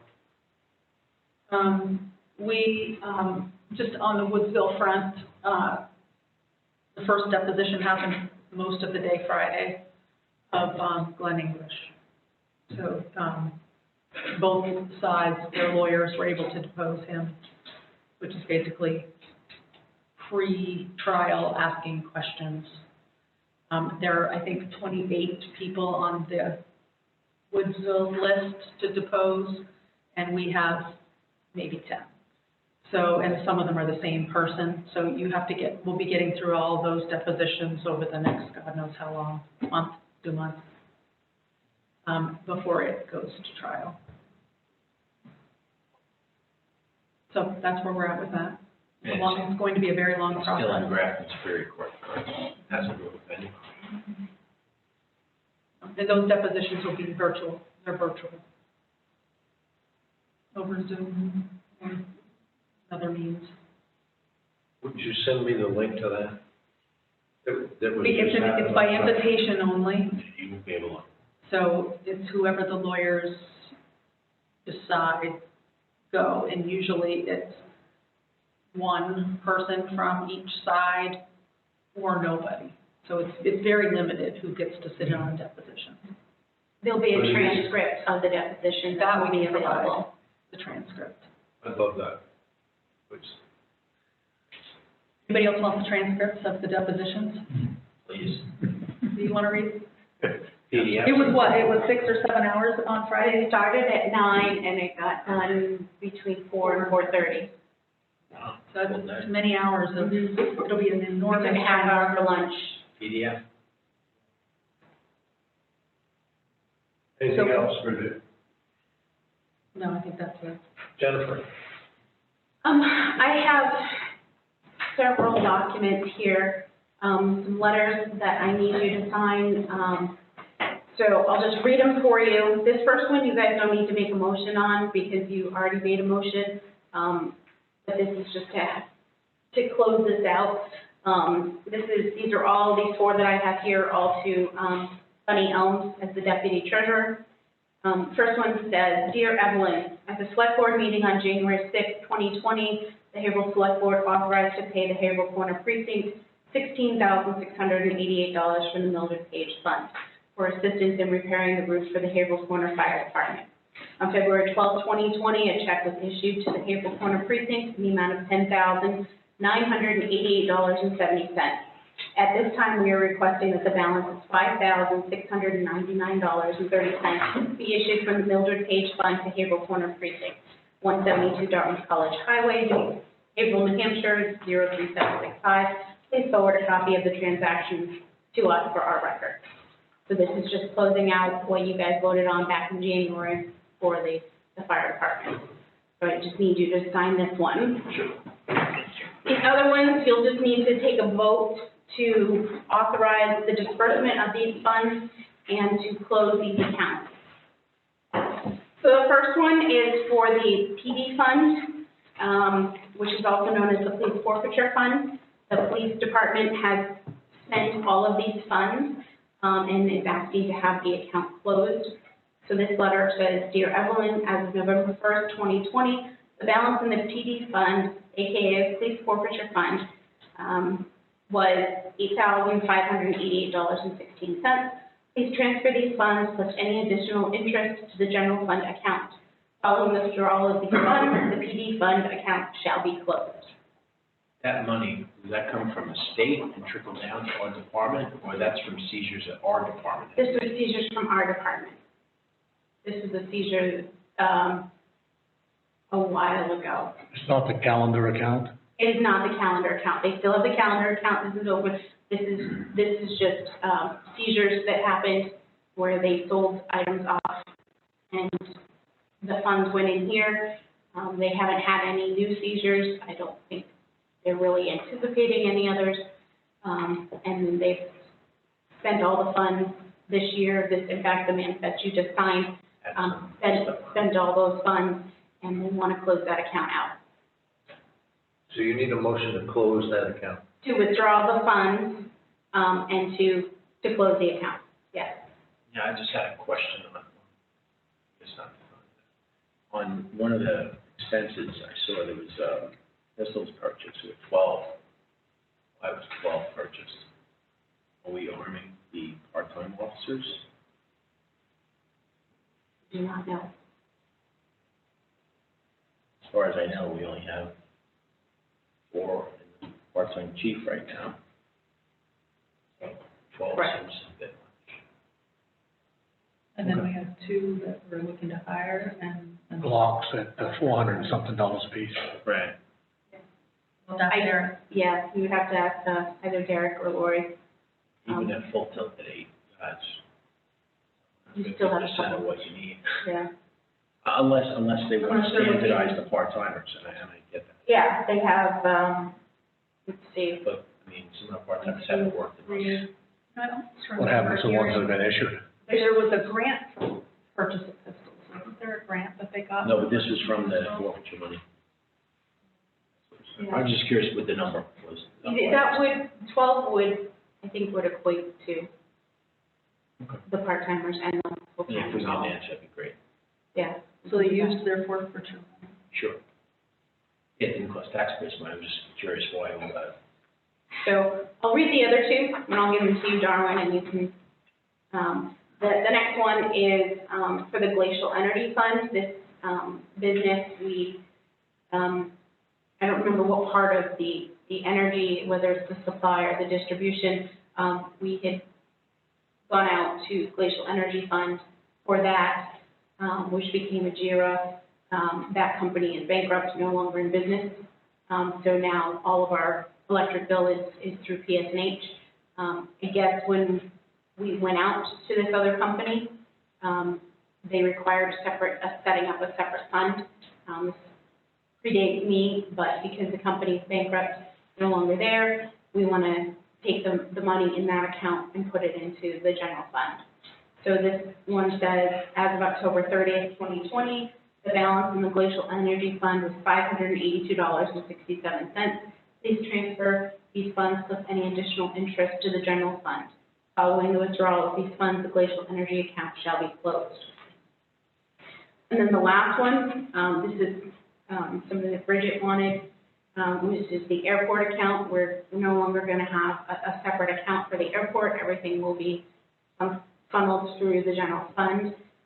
So as of October 30th, 2020, the balance in the airport account was $2,905.71. Please transfer these funds plus any additional interest to the general fund account. Following the withdrawal of these funds, the airport account shall be closed.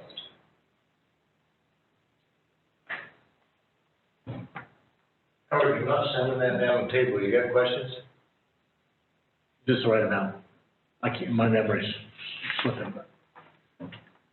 I pulled the minutes from that meeting to get the amount. What happens, public service in New Hampshire isn't in business either, so why is their name on it? It's Eversource now. Oh, well, yeah, Eversource. I don't think I put, yeah, Eversource, it is Eversource. But we pay everything through.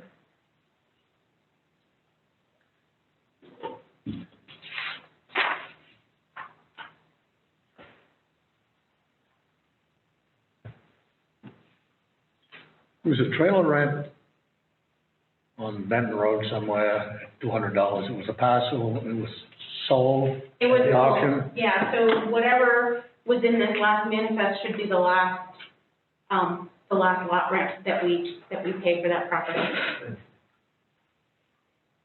And that's because we had to wait for the deeds to be registered with the registrar of deeds before. Oh, so it is gonna leave then? Yeah. Oh, all right, didn't sound, I read, Now the deeds have been registered, so now we're clear of all those properties. They'll stop paying lot rent. Jeez. So we'll start with, as October 30, 2020, the balance in the airport account was $2,905.71. Please transfer these funds plus any additional interest to the general fund account. Following withdrawal of these funds, the airport account shall be closed. Is there a motion? I'll make the motion. Is there a second? I'll second it. Seconded by Fred. Any discussion? will there be an accounting of what is on at the airport, of rentals? There will be? Yeah, and it'll be a lot This has easier. been, I thought in the last year, we were gonna, rentals of, hangers and different things. That's a lot simpler than what we're making it. The only ones, the hangers, the only ones we have to come up with a price on the rental on as the ones we own. The other ones, all we gotta do is come up with a square footage. They're renting the land, they're paying taxes on their own buildings, and that ought to be simple, and, those haven't been addressed yet, have they? The hangars that are on, pieces of property, are dealt with through the tax bills, because those are tax lots. But have you But changed the they're- names back to the town? No, That should have never been changed. yeah, I've talked to the assessor about that. So what Matt's talking about is that if you look in the, property records, or the assessing software, it lists the leasee as the owner, and that needs to be corrected. I've talked to Tim about that. Because the town still owns every acre, every inch of the airport. Right. And we lease land and then we rent hangar space. So, It ought to be pretty easy to come up with a rural airport on the square footage of rental. That ought to be really easy. The one that's a little hard is the one the hangars that the town owns. and so I know that Ralph's been working on that and he's gotten things up to date with the fuel accounts, and he's been getting up to date on sending out the lease invoices and those sorts of things. So, and moving forward, now that this account will be closed, this account here that Jennifer's asking you to close was a separate account that the airport commission had that the town wasn't regulating in any way. So they had a checkbook and they were taking in money, depositing money, writing checks for things, and it never came through the coffers of the town, so there were no checks or balances. So now, the way that we have the airport set up in our budget, we're gonna be able to track all of those expenses a lot better because we'll actually see them coming through the checks and balances that are set up with the town. So, including the revenues for leases and fuel sales and the other So, revenues. Fuel sales now, how are they, who pumps the gas? It's Ralph usually, Ralph and Dan. So you'll notice in the budget that I'm going to present to you, last year the credit card reader was not approved by warrant article. This year I'm putting it in the budget for the airport because we need to get the credit card reader. And this year, $20,000 of operating expenses were covered by CARES Act grant instead of taxation. So I doubt we can move any of that money forward. No. Maybe we can, but I'd like to just purchase the credit card reader and be done with it.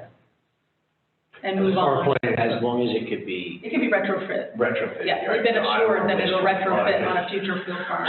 Well, I was wondering, I saw a plane fueling up, and it wasn't Ralph, and it wasn't. There are 20 keys that are tied to fuel accounts. So there are 20 pilots that have their own keys and can pump their own fuel. So the only time that Ralph or Dan need to go is when a rogue pilot lands that sees on the website we have gas, and they land, and then there's like an array of phone numbers they can call.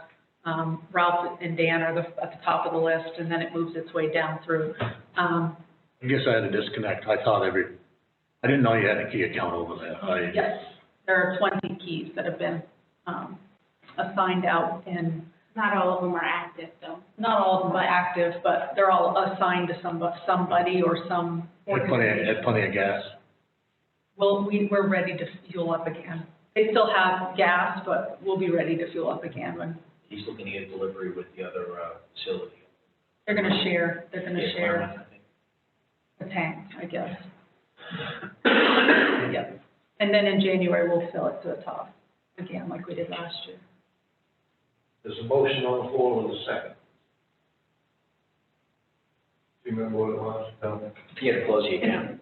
Close the airport account, or close the airport account that belongs to the town. Is there any more discussion? Those in favor will say aye, those opposed nay. Matthew? Aye. Howard? Aye. Fred? Aye. Darrell? Aye. Thought we closed it. Didn't realize it was down. We took the checkbook back. I remember that. We took the checkbook, we just. Second one, close the police forfeiture fund. Transfer these funds plus any additional interest to the general fund account. Is there a motion? Motion by Matthew, seconded by, Fred. Is there any discussion? Those in favor will say aye, those opposed nay. Matthew? Aye. Howard? Aye. Fred? Aye. Darrell? Aye. Unanimous. Coming down the table. The third one, Glacial Energy Fund. Please transfer these funds plus any additional interest to the general fund. Is there a motion? I'll make the motion. Is there a second? I'll second. Seconded by Matt. Is there any discussion? Those in favor will say aye, those opposed, nay. Matthew? Aye. Howard? Aye. Fred? Aye. Darrell? Aye, it's unanimous.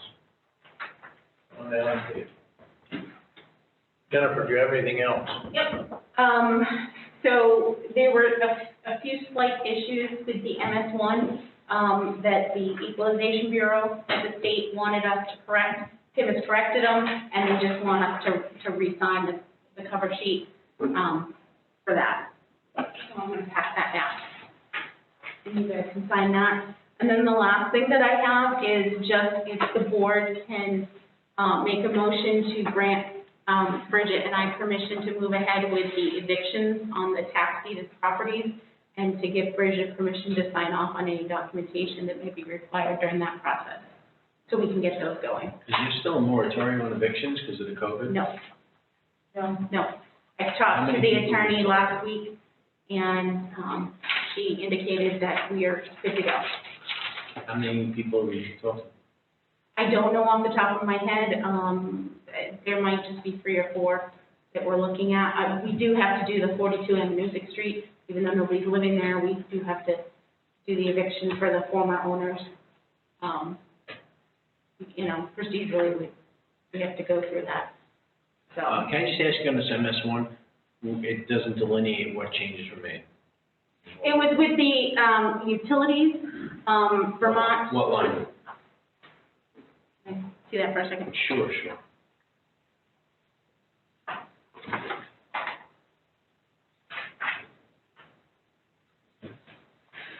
So the utilities over here, Vermont Transco here, had been listed as a utility B, and it needed to be a utility A. So it doesn't state on this paper how, the difference. It's all done in the system, but I guess. And we just asked their lines? Yeah. The transmission lines? Yeah, it's all transmission and stuff. So he just did that, and he needs to. Yep. Yeah.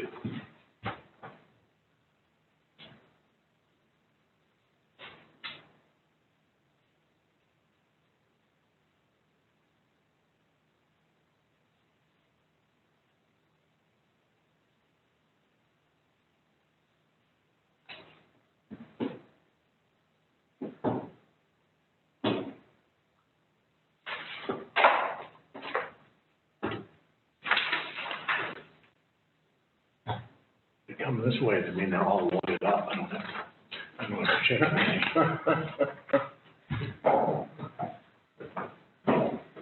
You saying you're just lawyers now, Howard? No, I don't like to pay them.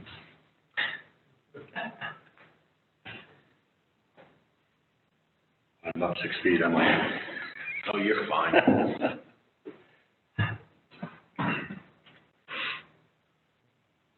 yes. Take your word for it.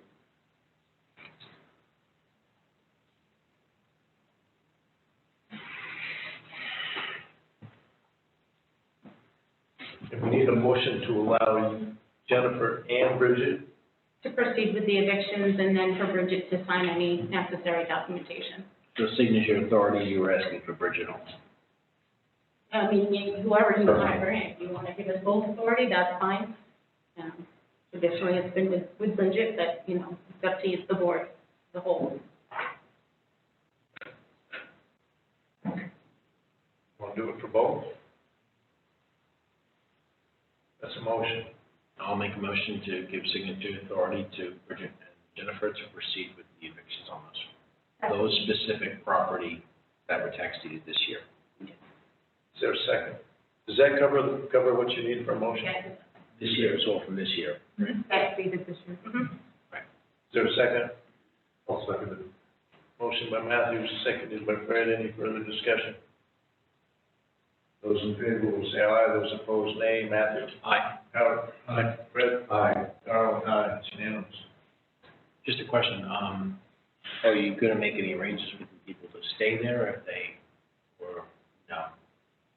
In other words, if they're living there now and they can produce a lease, I don't know what the individual circumstances are, but. No, basically, in the past, the eviction was a 7-day eviction. They had 7 days to get out. The only thing that COVID has changed is now that it has to be a 30-day eviction. So when we start these proceedings, they will now have 30 days to get out, and then if they don't get out within 30 days, then we start proceeding to. Right, but my question is just like when a bank takes a property over, if there's someone who's foreclosed upon or is past those pendants and they lost their house, sometimes they'll make arrangements to leave them there because if they're maintaining the house during the winter time and the heat's on and. You know, Usually we'll cold store the house. Jim would go in and Yeah, clear we'll the put it pipes around and he'd watch over the properties. That's one of his roles, is to watch over the properties. We tax these and he'll. So the people who are evicting were the ones who are the owners or ones who have leases? It's both. Anybody that's currently living in there and if the current occupants are not owners, we, evict the owners as well. I just don't see why we don't, if there's a lease and the person was paying rent, why the town wouldn't look to continue the lease. It's cleaner to get them out of the property. And we can do whatever we need to do with it. Town doesn't have a good record on renting stuff out. No. Jennifer, do you have anything else? Nope, not at this time. Moving on, commission committee reports. Fred, conservation? I'm waiting for documentation on the amount of money that we can allow to give students from the trust fund. Want to read that, and we want to try and change that to a higher amount. We don't know if we can, but I'm waiting for Marie to give me the documentation so I can go to Bridget so she can send it to the attorneys, see if they can look at it and see if we can change that amount to like $1,000 or $1,500 per student rather than $250. So we're waiting for that. That's about it right now. It's been good. Haven't tried going to a family member. Can't. The trust fund is done by the person and no one in the family can change it. Howard Hatch, planning and zoning board. Big meeting, all right. Big meeting. Steve Robbins, Matthew, airport. We finally finalized the scholarship Oh, thing, fantastic. and yeah, Joanna did a great job. She put that thing together with all our additions and notes and scratches and erasures, and she put it together. So it was a lot of work, and it's appreciated. And I spoke, so I actually saw Joanna during the week, and there's a shorter fuse on some things that she might need, so we're going to try to get the minutes to her a little quicker for transcription purposes and stuff. And instead of, we're trying to improve our process instead of, we're going to try to get it out via email so we can all read it before, and if there's any changes or deletions, in other words, so we'll have a finished product to vote on instead of, doing this month to month. So sometimes we're doing 2 or 3 months at a time or approving instead of,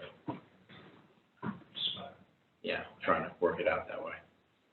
But yeah, John did a great job. Doug went to the meeting, he asked me the other day, there's something about a waiver at the north end of the airport and the poles. There's, That came up at the meeting. well, there's always been an issue. Think of it this way, the poles are there, they're in what the FAA determines to be the safety zone where they could present a problem, but they're grandfathered in because they exist. Let's say tonight, God forbid, a tractor trailer hits it and knocks it down, they will not be able to replace that pole. They'll have to make other arrangements. And they're still listed in our annual inspection as a safety obstruction. Wish I'd known that when I tried mowing around them the other day. I could have taken them right out. I mowed you into your airport, Yeah, you told us at the last meeting. but, we budgeted a little bit. An excavator there for a few hours could smooth that out and it could be mowed with the airport. And there wouldn't be, even on the property line with, PT Farm, with some pretty big popple trees up. I took one off about 5 inches of the bush hog.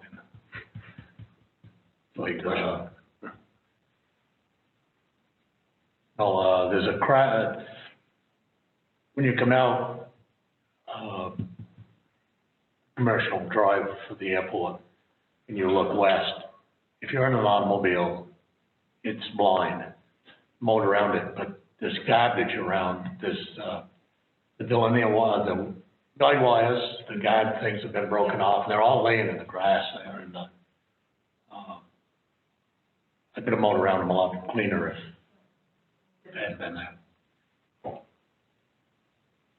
I'm on the fire department committee. We're in a little bit of a hiatus after Thanksgiving. I guess we're gonna come back at it. Correspondence, 2019 audit engagement letter. So the town of Haverhill does an audit every year, is that right? Well, we're audited. We are audited. We don't do self-audits. We are audited, and that one needs just your signature, Darwin.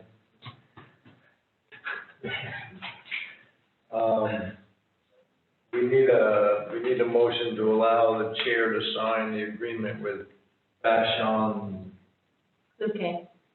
thank you, for our annual audit for $18,500. I will make the motion. Is there a second? I'll second it. Is there any discussion? Can they write the report in English? Write their report in English? I've never been able to make heads and tails of it. Can they simplify it and put it in lay terms? Yeah. A summary maybe, or an audit summary? We spend a lot of money and They understand it. Yeah, but I'm just, you want to have the user understand. I understand, I know. That's why I never asked her that before. let's make a motion. No. That's a good We point. need to take a vote. Why are we spending the 18.5? Good point. We have a motion and a second. We have a motion and a second. Any further discussion? All in favor will say aye, those opposed nay. Matthew? Aye. Howard? Fred? Aye. Darwin? Aye, it's unanimous.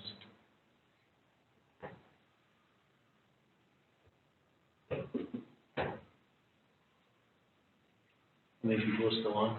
And our other piece of correspondence, Oh, I'm sorry.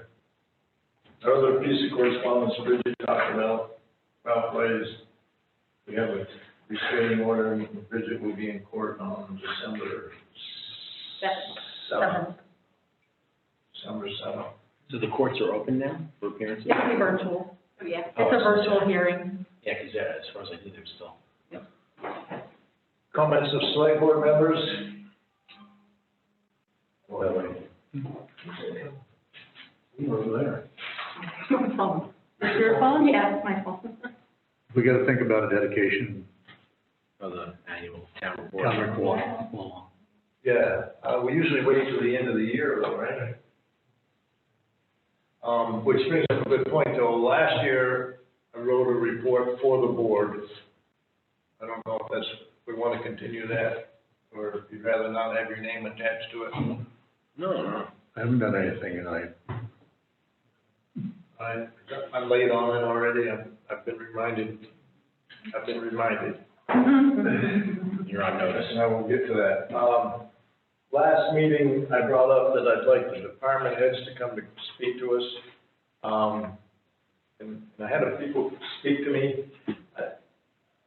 Maybe I'd like to clarify that. I don't, it's up to the board, obviously, but I was thinking that the big dollar departments, the police department, which I hope the chief is, when he comes to talk to us about his report, maybe he could roll his budget into that, but, the police department, the highway department, the maintenance and rec, I don't know if there's a need to bring Tina in and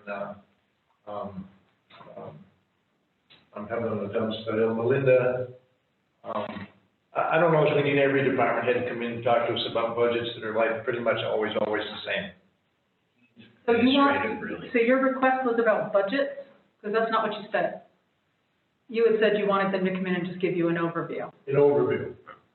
You know, But the which budget- includes their budget. Because they're not ready to talk to you about their budgets yet. Well, I'm not saying they have to come in tomorrow. But I would like to have them come in and do an overview, which I would think would have to include their budget. So it's separate from the advisory budget meetings where they're gonna have to present their budgets to the advisory budget meeting? committee. Was that how that works? They come in and talk to us? They have to come before the budget committee to talk about their budgets in detail. And then And we get those numbers and then And then you can call them back in for your budget hearing if you want them to, if you don't like what you heard or you maybe didn't hear what they had to say during the budget hearing, budget meeting. Messed that up. So I don't really want to drag them in twice. Can we kind of roll their budget into a overview when they come in and talk to us about their budget? Would that be unreasonable? An overview of their program? Yeah. like in general. Yeah, that'll be part of their budget, I mean, Right. because that's, their budget supports their program. Right, but I think sometimes we're still hung on the numbers and we don't really talk about what that represents. That's all. I don't know, maybe I'm off base. Oh, you want something in general terms, like what direction they're heading and what they're spending it on. That's all. You're not crunching the numbers now. Right. But you're saying like, we want to spend $10,000 on the pool next year, or something like that, or, you know. That's getting in the direction that it used to be. I can remember the budget committee used to break down and go to the departments. And a couple of us would go to the road department and run by general things.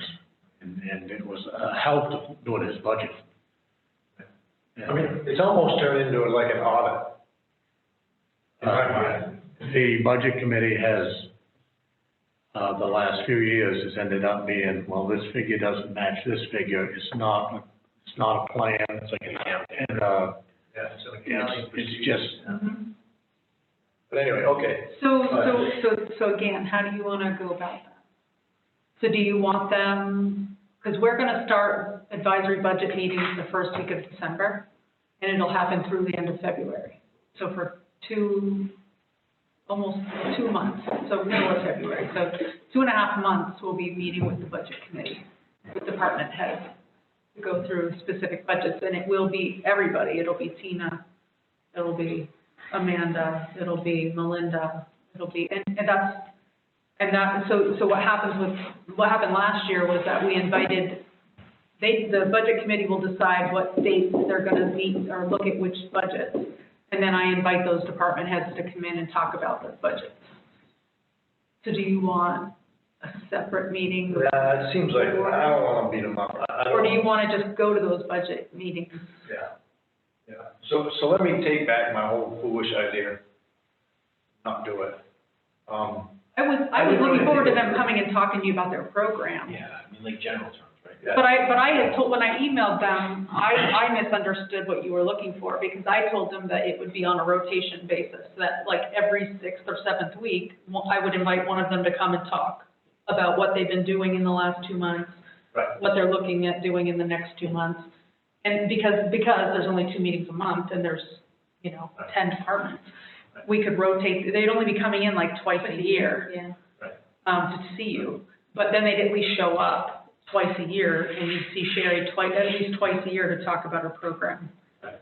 And same with, but I had included Tina, Melinda, because there are significant things that happen in all areas. And I think that, like with Tina, my idea with that was that she's gotten a lot of heat this year because we went to appointments. And people want to get in to register their car, and we've had to one-on-one explain why that's beneficial and why we had to do it, but also why it's beneficial to Tina. And so I thought even having someone like Tina come in, she could sit here on the record, on Zoom, in front of other people and explain why it's beneficial to have those appointments set up, not only for public health, but because she's booked weeks in advance. Appointment after appointment, I mean, she has no breaks in her day. And she could reach a mass of people all at once, yeah. Right. Yeah, no, I'm good with that. I guess I really didn't think it through. I knew I wanted to see the department heads, but I guess I just didn't put the pieces together. I don't want to make it an arduous process for them. I just didn't tie the budget to your request. I didn't realize that's one of the things you wanted to look at. No, you're right. Just a comment, I got a couple of people who had come to me about the phone system, and that they either cut them off, or they leave messages, and then when they finally get in touch with someone, that they didn't get messages. So I don't know if there's still something going on, but I know we had issues. No, we get there's a lot of phone calls, people don't pick the right number, and then they get us instead of the town clerk, or the town clerk instead of us, or, and then we're passing them over, and then they have to leave a message. No, the And- complaint I got was that they can't get a person. We'll call you back within 24 hours, and that kind of makes them mad, like when they call, they expect to at least get a person, Mhm. so. And I know that's not always possible. No, But, it's definitely not always possible. no, I know, but is there, the phone system is operational? Mhm. And I get messages, Diane will leave me lists of messages of people who need various things, whether it's property record stuff, or, I mean, the questions are a variety. Sure. But, yeah, she's definitely, if she doesn't get them on the phone, she's going back and listening to messages regularly, and passing those messages off to whoever they belong to, and sometimes it's not even in our office, she's walking them across the hall, or because the people pick the wrong number, leave a message for the town clerk on our phone, and Tina's getting the same thing. Unfortunately, people don't always pick the right number. You know, Tina deals with a large amount of calls. Sometimes people just get so frustrated they can't get through to her, they just pick our number and they're like, well, we thought maybe we'd get someone. And then we have to put them back. So we just have to. And making of the appointments, is it, everything's half-hour blocks, or they're 15-minute blocks? Half-hour or- blocks. Half-hour blocks to give her enough time to disinfect between customers and process whatever she needs to process. So you don't want someone See, that's walking what I said, in. someone had mentioned, oh, my thing takes 10 minutes, I says, yeah, but I said, there's things that they have to do after you leave. Right. And I figured that was the reason. Yep, to finish up the transaction and then clean and get ready for the next customer. And it's also so that people aren't waiting in the same space. You don't want 2 or 3 customers standing in the hallway. That feeds first. So if you have time between customers to finish your transaction, clean the space, and then have that person's left before the next person comes in. And the other comment I received was that if the schools are open, why is the town building not open? Like, open, The schools definitely are not open. We can't just walk into the school. meaning that children are in session, like in person and not virtual anymore. So, Did they 100% in person?